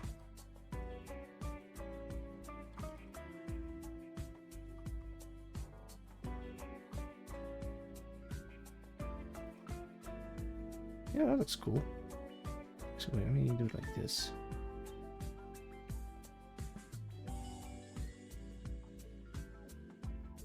Yeah, got your health, and if that depletes, then they'll die. I was thinking of a system where if the health reaches like 50%, then they'll escape and live to fight another day. But if it's like completely depleted, then they'll just straight up die and never come back in the story ever again. I might do something like that, but I don't know how to set up a system like that. Perfect body exposure even for the mans. Yeah, bodysuit. Speaking of which, I did make a couple of character designs earlier. There we go. So yesterday I couldn't sleep, so I drafted some additional character designs, like for potential factions that has at least an interesting upper body. So maybe if I want to make portraits for them, I'll just do something like this and then turn it into a cockpit. Or I could just focus on having the portraits have different expressions, and there is like a character bestiary or like a character intel screen where I can look up information about them with a full body render of them. I like the middle one and the left one. Something about the middle one speaks to me. Yeah, something about armor and carrying a big gun. Yeah. Bestiary? They're like, well, alright, that's another thing I need to talk about. A codex, yeah, that's the word I was looking for. A codex. But also they're not completely human, I guess. Welcome, Miss Ray. Yo, welcome back, Six Freak. We've missed you. But yeah, I'm talking about like some character stuff because I'm working on a dialogue system and thinking about how to implement something like this into the game. Actually, I like the HP bar. I'll save this.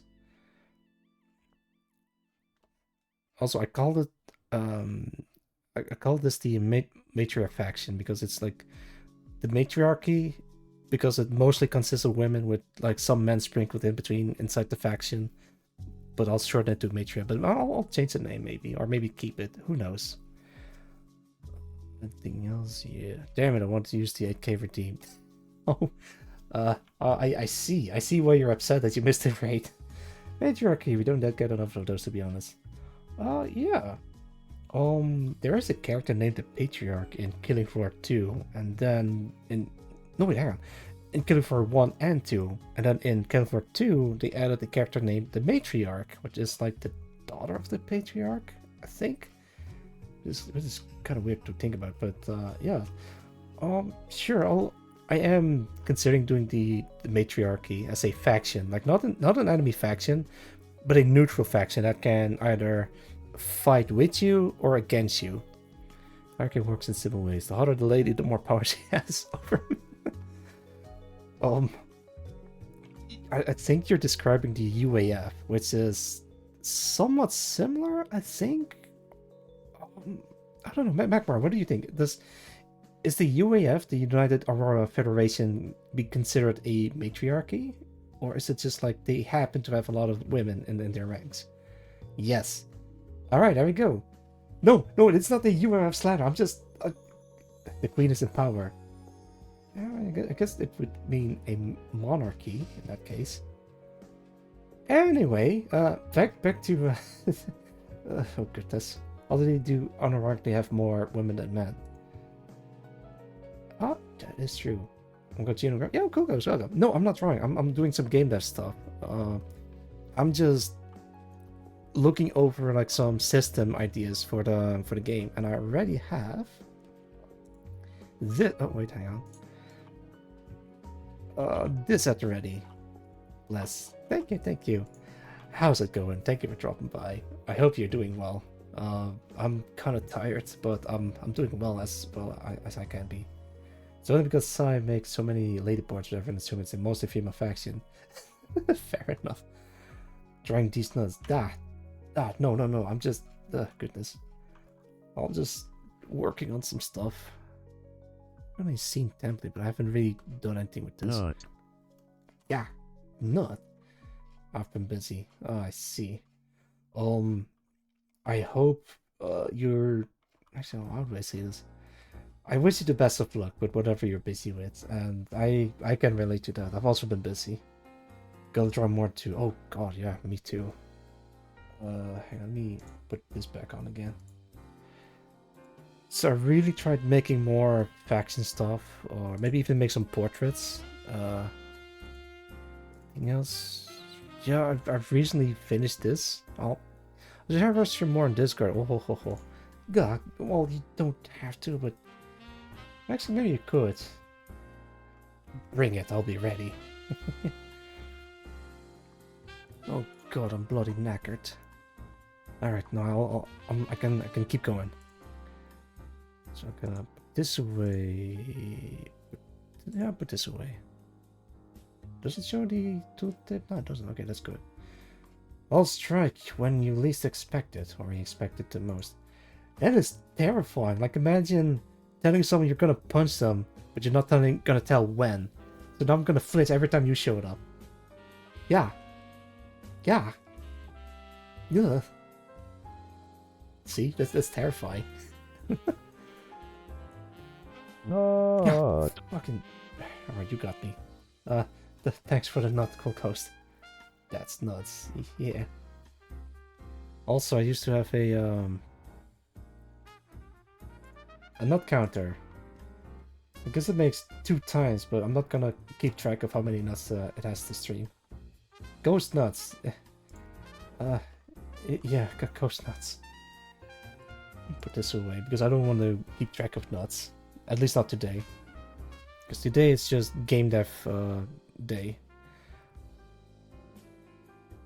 Okay, let me go back to this again. Chicken cat nuts. Oh, goodness. Yeah. Chicken cat nuts. Oh, I still have the really cool artwork you did of the little birds. I wanna show this off on stream. Where did you put it? Yeah, there it is. Ooh, wow. Thank you once again so much for this. This is so nice. I really like this. Pat, pat, pat. Look, if I hold down spacebar, it turns into a little hat, and I can just rub the hat. Hey, wow. Yeah.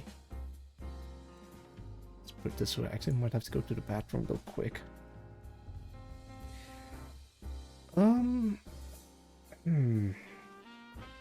Yeah, there's something... I still need to work out exactly how I'm gonna use the system. Oh, wow.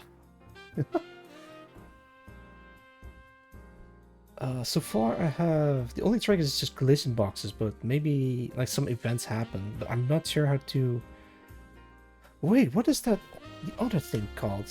Hang on, let me put this up.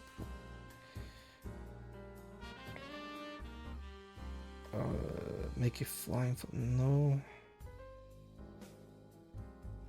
Textures, firearming projections step by step. The most common mistake beginners make in online. I'm gonna show this off because this seems really important.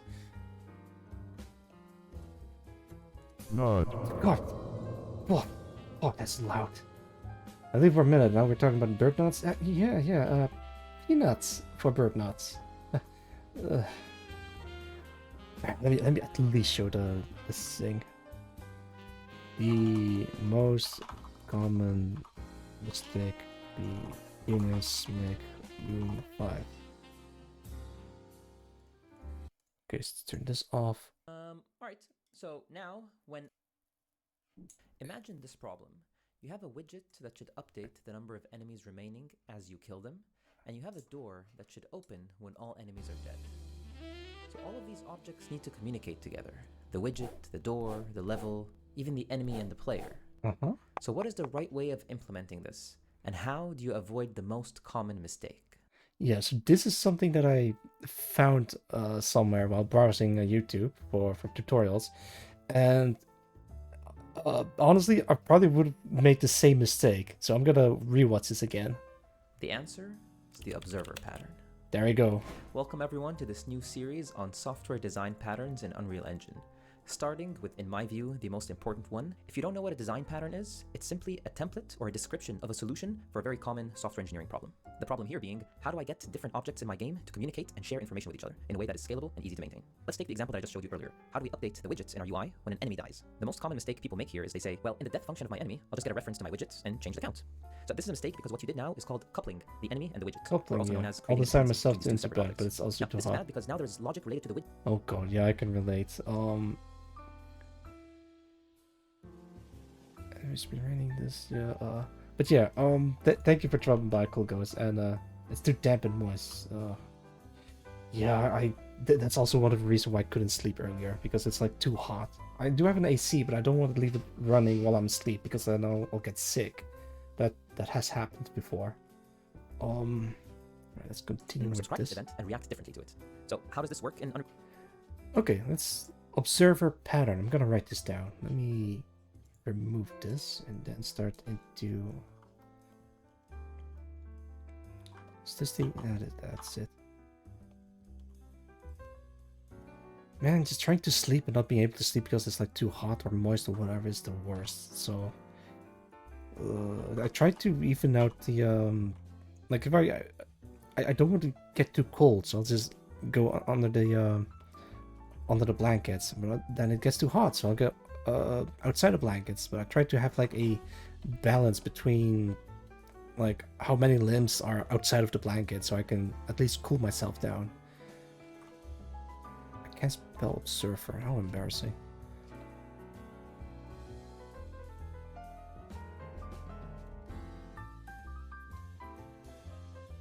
Pattern, yeah, there you go. Actually, that's not even an ad.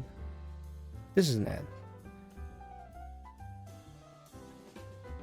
Let's see, can I look like a signal symbol?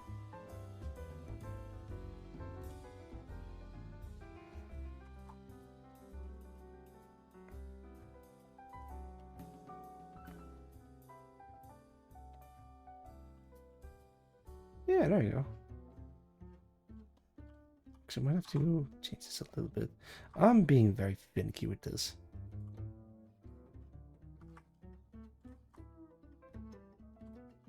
Fine, sure. Let's make this the observer pattern symbol where it sent out a signal.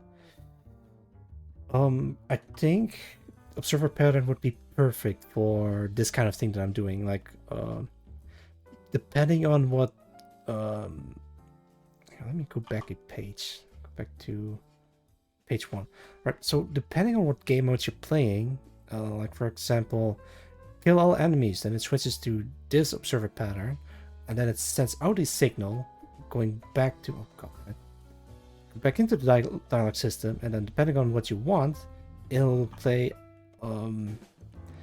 either or of these two versions. This is like for story mode purposes, but this is one like during gameplay purposes.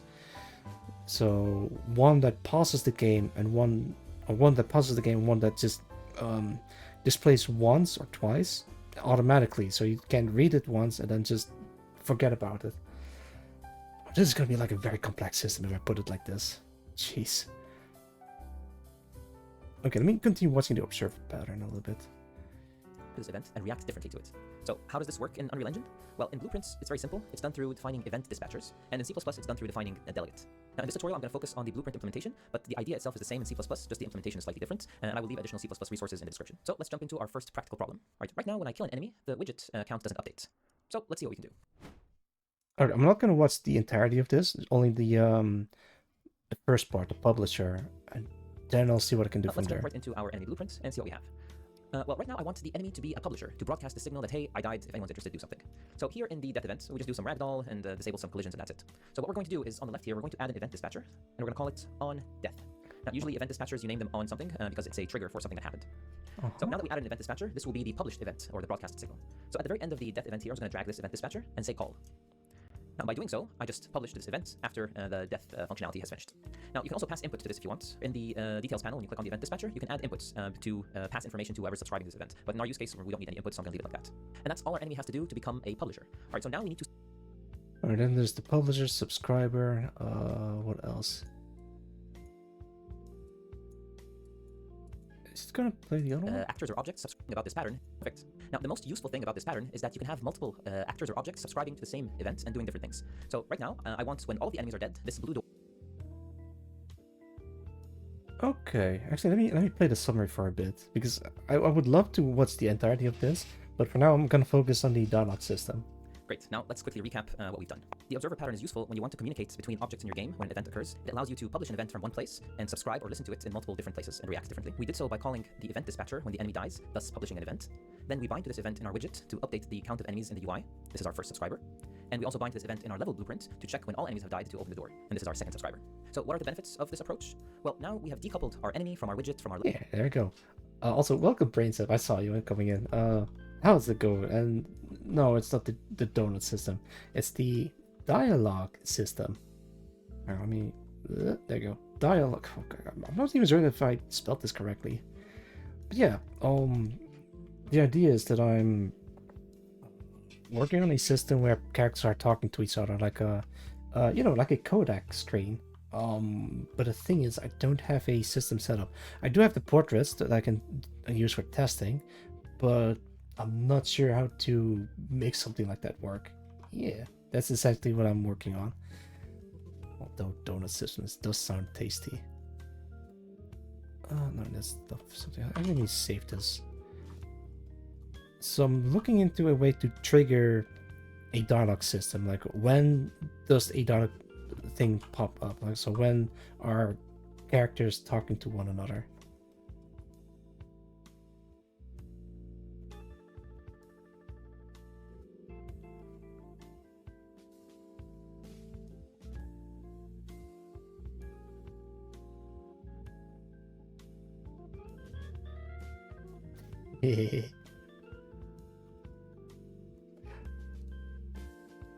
That ought to do it.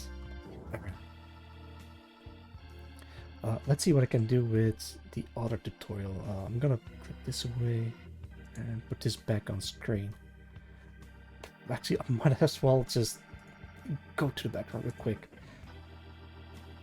Countdown. Give me 30 minutes before. Actually, no, that's way too long.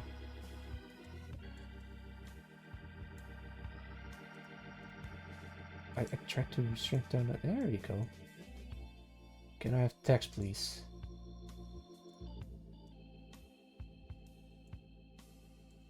Actually, I might have to change the text. Oh, god damn it.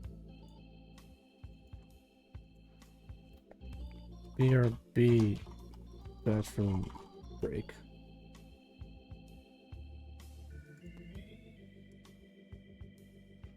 Actually, this is like very hard to read. Let me add a custom border on this thing. I'm just gonna do this in Photoshop because I'm lazy.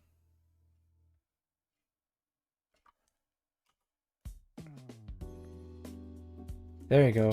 All right. But I'm not. Jeez, I forgot to change the timer.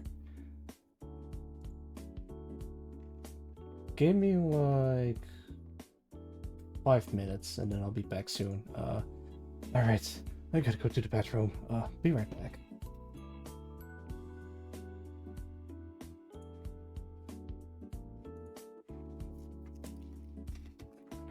Oh my goodness.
Alright.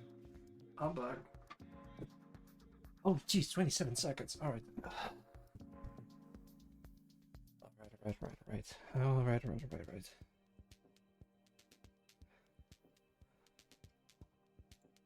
I'm back! Ugh, okay, give me a second. Let me unmute or undeafen or whatever. Yeah, that'll do it. Yeah, welcome back, everyone. Actually, I should be saying welcome back to myself. Right on time. Okay, let me lock this in. It's so weird that the bar is just like in Photoshop instead of like I won't be needing this. And won't be needing this either. Alright, I've been live for almost 3 hours, but I still have like a little bit of energy left. Why is this happening? Let me undo this. Alright, observer pattern, pause, I'll look into the observer pattern later, but for now I'm just gonna follow what the tutorial is saying. Wait, did I change something in here? I did.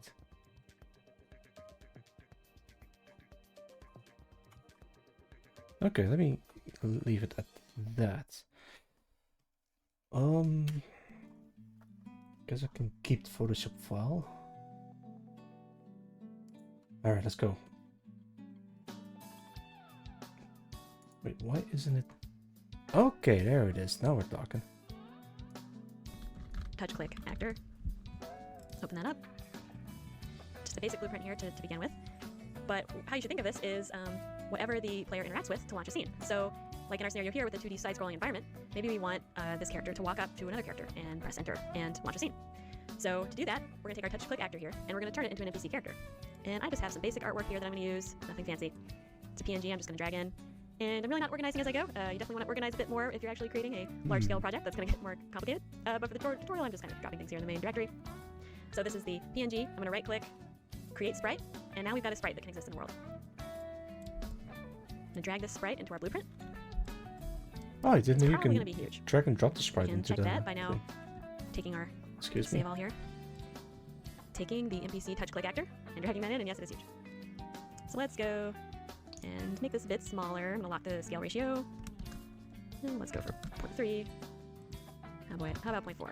Okay, that's a little more reasonable. Let's make sure it's actually lining up correctly here. I might need to be a little smaller. It's further away than I thought. Anyway, you can fiddle with that with your own assets, but I won't get too perfectionist about it for this. Giant woman. But now, when we play, here's this other sprite that's in the world. So how might we interact with that sprite? Personally, I like to use click events. I believe unless we add physics to it, it's going to stay there. So I'm going to do that so that you can actually walk past it. It's just a little bit further back here so that it's actually going to be behind your actor. So personally, I like to be able to click on things with my mouse in a PC game. So really quickly, I'm going to set that up also for us. We're going to go into our main character here. In the template, you can find him in blueprints and 2D side-scroller character. You can go here to our event begin play so that it fires every time our player controller is created and initiated. I'm going to get player controller and just run a few commands here. They're going to enable the mouse. First of all, show mouse cursor. Yeah, I'm not gonna do Set that. that to true. Next, I'm going to get enable mouse over events. Oops. You want to set enable mouse over events. Alright, so I might have to skip this part because I'm not gonna use any of the mouse Finally, other one. systems. Enable mouse, enable click events. Fortunately, it knew what I was going for here. Set enable click events. So all of these are good commands that you can use to make sure you can use your mouse in your game. Also, I want to preview this in a new editor window. Again, this is personal preference. Okay, so now we can actually see the mouse. Doesn't do much yet, but it's there, and we're gonna be able to click on things. So again, there are all sorts of ways that you can launch your scene in the game, depending on the sort of game you want to make. I like to be able to click on things, so that's how I'm setting that up. All right. So we want the scene to launch when you click on this NPC character here. I'm gonna go back to our NPC actor, go into the event graph. If you search actor on clicked, then fortunately you already have an event here that Unreal has set up for you. Okay, so now that you can click on the NPC character in the world, what do we want to happen when you click on them? We're gonna want to launch. Alright, so she put on a event on clicked, but I think I can replace that with the event dispatcher or like the observer pattern, for example. So I can just ignore the previous steps and let's jump straight into this part. But for the sake of tutorial, I'll just follow along to see the thought process behind it, and maybe I can make some changes in between them. The scene that we created. So we're going to tie that here to the event on clicked. Now, what we'll need to do is create an instance of this scene template for starters. So I'm going to say spawn actor from class. Just going to drop it in here. It's a really nice thing you can do on Unreal. If you've got it selected in your content browser, you can just click this arrow to drop it in. We're going to need to give it a transform. In this case, it doesn't really matter because it's just going to kind of hang out there invisibly watching our scene. So we'll just get the transform of the NPC character here, get actor transform, and we'll use that. And for the sake of planning out for a larger scale project, we always want to control what we're creating and make sure we don't have more than one created at once. So I'm actually going to create a variable here called scene playing, just a boolean. Compile, and the default is going to be false. We're going to say if a scene's not already playing, spawn this. And we're going to make sure to destroy it when the scene's done to make sure that not more than one is out at once. We're going to go ahead and set this to true. Let's just even put that first off the bat here. Set scene playing as true. Right now, our scene template is still a blank canvas, so we're going to set it up so that it can actually play a scene. I'm going to go ahead and make an event here, add custom event. I'm going to call it Actually scratching my head. initiate new scene. I'm going to want to have an input here, and that's going to be a data table. Did I do that right? Let's see. Data table object reference. And let me tell you something. It was only recently with Unreal Engine 4 that these became variables. This whole process was a lot more complicated before we could treat data tables as variables, so I'm so happy to Unreal that this is now a feature. Hang on, how old is this video? Oh god, this video is 6 years old, and we already have Unreal Engine 5 right now. At least 6 years old at this point in time, in the year of our Lord 2024. Yeah, it's May at the moment. This tutorial will probably be a lot longer if that was not still a thing. So just be glad you can do this. So now we have this event that we can launch called Initiate New Scene. We're going to go back to our NPC touch click actor, and it's going to tell what we just created to initiate a new scene. So what we have happening is you click the NPC character, that fires this event here and launches a scene if one isn't already playing. The scene template gets created invisibly out here, and this fires to initiate a new scene. So we only have one scene right now, which is the little one we created about the weather. Our scene 1 here, I'm going to drop it in. Obviously, if you're making a larger scale project, a place like this would be where you'd add in all sorts of conditions about which scene is going to play, depending on where you are in the game, or maybe if you've already seen this scene before. In our case, we just want to get this working right now, and we want to play the only scene that we have. So we put it in, and here is that event in the scene template. Now, we already created a variable called array of rows, which is going to hold all the information of the scene. So I'm going to get that. So I'm going to pull from the data table that's getting fed into this function. I'm going to get the data table row names. So just to clarify and help you understand what's going on here, the row names are our numbers here. That's why I just leave them as numbers. We don't really use them for anything except, as an ID basically for each row. That's going to help Unreal understand and interpret each row. So when we go back into our actor here, our scene template, we're getting an array of the row names. We're going to put those into a for each loop.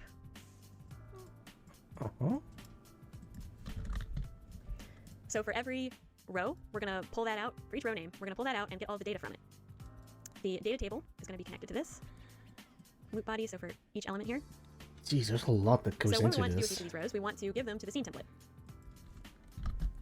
We're going to add, it's going to work here, yes. All right. So basically what we're doing is feeding the data table into our scene template and turning that into an array of rows that we're going to read as the scene progresses. So it might seem to you like all of this is a bit complex and obtuse. And yeah. It sort of is. Why don't I have it all happening in one blueprint? I can just say that through the process of creating our kind of large-scale process, we find it best to have these different blueprints that each do different things. And our scene template blueprint specifically gets incredibly complex because we like to add in a lot of things that could happen for each scene, like moving the characters around, adding special effects, adding sound effects. Our scene template is a huge monster, and we like to keep that separate from things like each character that's in the world. So again, this may seem unnecessarily complicated, but I can just say that from my experience, this has been the best way for us to just generally set things up. So now we have a scene template that's got an array of rows from our data table of the scene. All right, video's almost over, but from looking at this, it's actually a good thing that it's as complex as it looks, because it means that I can make changes depending on what I want from the system itself. Like, he already explained that he's going to use this for, or she's using this for like special effects for different characters or whatnot. I don't need all of that. but I can make some changes depending on the situation, what's happening in the mech game. Oh man, that's a lot to take in, but I think I can work on this on my own free time, but maybe I don't know, I'm actually kind of exhausted. Alright, let's put this away. How is everyone doing so far? Like, are you guys following along with what I'm learning, or are you just like just cruising along, I guess? Scene template. Alright, so I have... let me...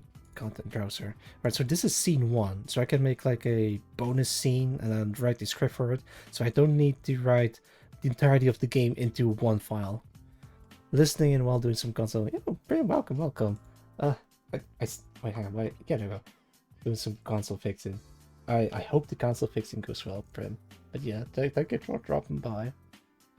Alright, so from the looks of things, this visual novel setup might work. I think I need like a time for myself to figure it out from beginning to end. But I'm actually glad that I streamed this, so at least I can have this on record. If I figure something out, maybe someone is looking for something similar, then at least I have the solutions uploaded, as it were. In that case, I might have to end the stream soon, but I think I want to do like some miscellaneous stuff before I end the stream.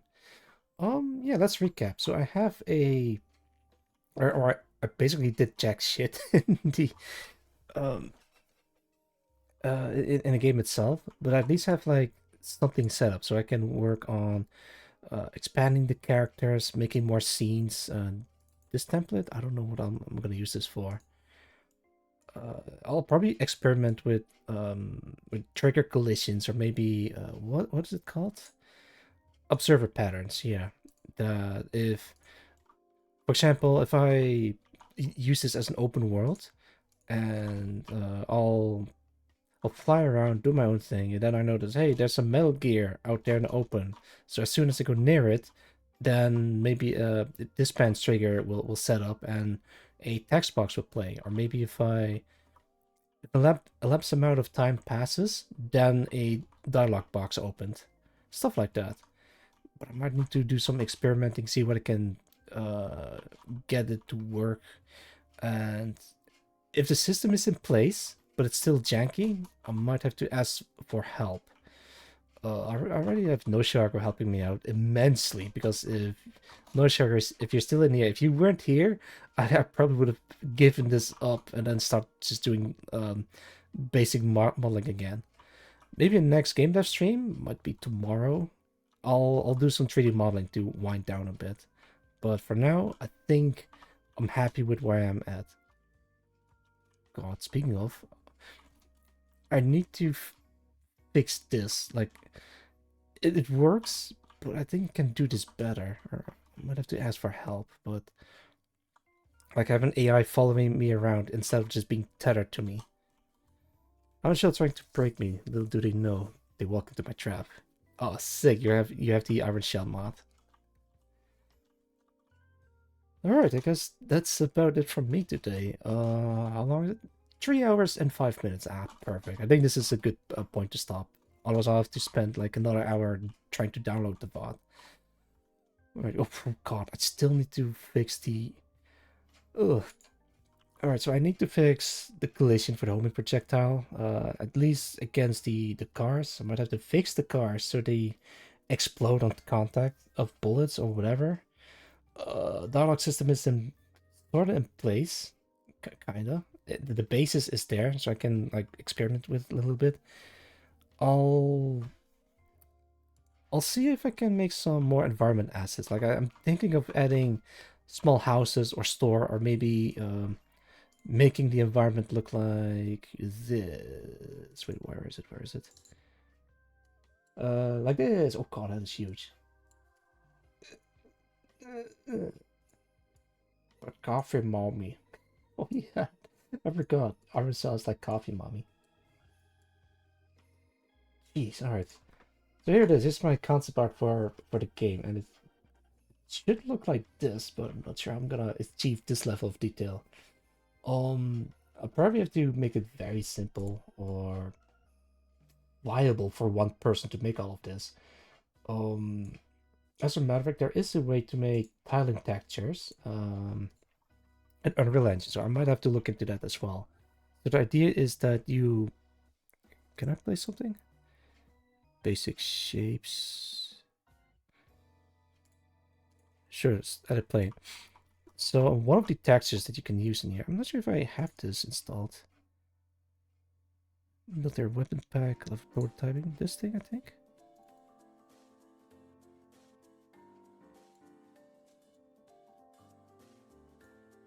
Okay, there we go.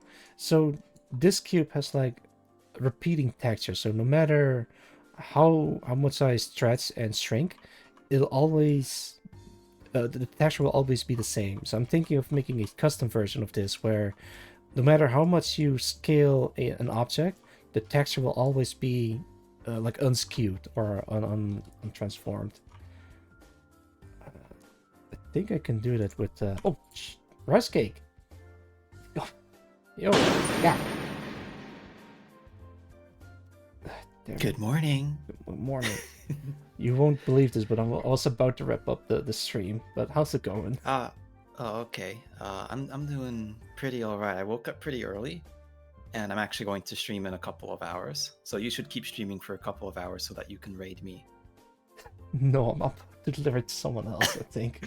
I'm sorry. It's okay. But how's it going? Anyway, hello. Oh yeah, chill yourself. 皆さん、おはにゃー。ライスケーキですにゃー。お元気ですか? That means good morning, everyone. I'm Rice Cake Nya. How's everyone doing? You were playing Devil May Cry 3, Dante's Awakening, Special Edition over twitch.tv/Rice Cake VS. Who's this little gremlin? It's me, Rice Cake VS. Yeah, let me put you on screen. Very puntable. That's possible. But I finished DMC3 a couple days ago, and I took a 1-day break so I could record. And I did a little bit of recording, and now I'm going to do a Ring Fit stream in a couple of hours. Sick. Because one of my viewers asked me about doing morning streams, and I was like, I don't really know what to do for a morning stream, but I guess I'll do that instead of mahjong. Well, as long as it works. I'm sure it'll work out just fine. I'm about to wrap up the stream, and I didn't do much, but I heard you were about to wrap it up. Yeah, and I'm sorry, I'm repeating myself. But I did make some progress with the dialogue system. Like I wrote down some stuff. Like I'm planning ahead to make sure I don't run into any issues. I think that's about it.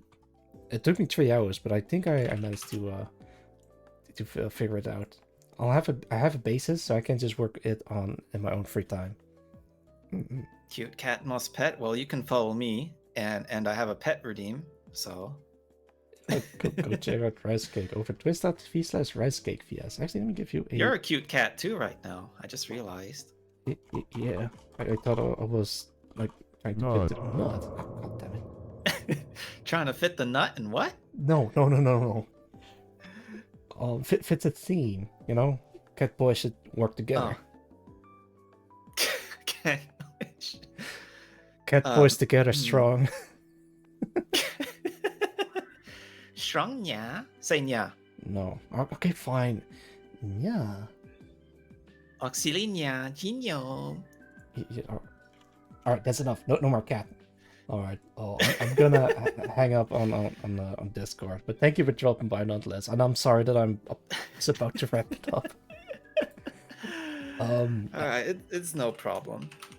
Any parting words or anything you want to share with everyone? Actually, anything I want to share. I don't know. I mean, I got to stream in a couple of hours. Yeah, already gives you a shout. And then and then later on I'll have a Kingdom Hearts stream in the evening because it is morning for me at the moment. It is 7 a.m. I live in the Australian Wonderland as opposed to the British Wonderland or the American one. Wonderland nonetheless. Yeah, this one's upside down, tipsy topsy turvy. Early Early riser. riser. Okay, so funny that. Actually, for whatever reason, last night I wanted to fall asleep super early, like at my usual stream time, even though I streamed just fine the night before. So I just went into bed and immediately passed out. Oh, hello. Yeah. I'm sorry, I switched over to the codec screen. Yeah, so I got up at some ridiculous time, like 4 a.m. I see. It is what it is. It is what it is. I'm actually very tired because I couldn't sleep as well. So that is also part of the reason why I'm gonna end the stream early, so I can try to get as much rest as possible. Oh, all right. I won't keep you then. Okay, thank you for dropping by once again. And yeah, maybe No problem, yeah. maybe I'll be here back again tomorrow at same time. All right. Alright. Yeah. All right, I'm gonna hang up now. Thank you for dropping by. See you then. See you then. Yeah, see you then. Bye bye. Bye bye. Okay, there we go. Let's turn it into someone because I don't want to stretch the stream for too long. I have like a couple of people in mind. I am going to rate into. Well, actually, if you guys have any suggestion, then I'm also open for suggestion. See, someone making music, someone making art. Wait, does the... Oh god. Yeah, it's... this is like tricky. Actually, I guess I could rate into... no, wait. Yeah, you know what? I see someone doing... art, like makers and crafting.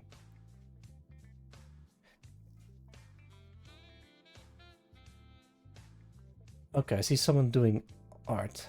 Let me double check that is up to speed. I hate that I'm taking so long to rate into someone because sometimes a commercial pops up and then I have to like okay, anyway, shout out.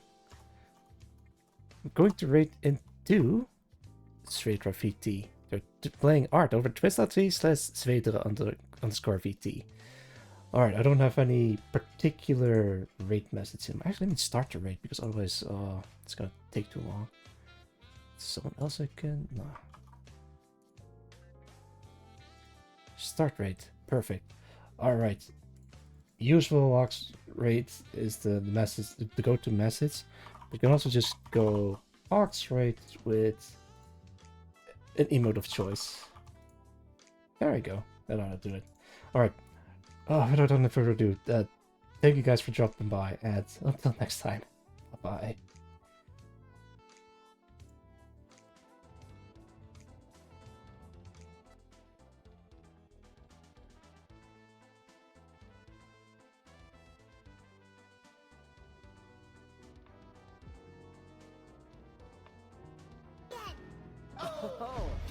Hi, Zilia. Welcome on in.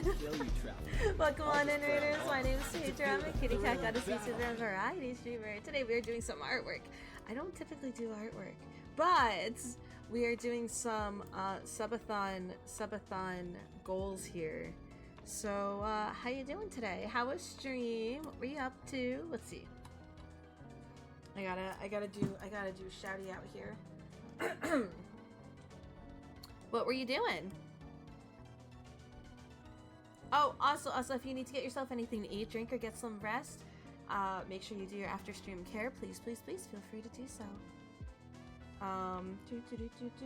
At Auxilia Gnome. Working on a game. What were you doing? What kind of game? Tell me all about it. I'm doing good. Thanks for asking. shit. A lot of people are starting to do more and more games, I'm realizing.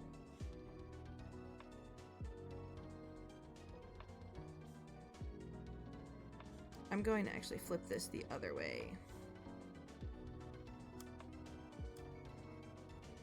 There we go.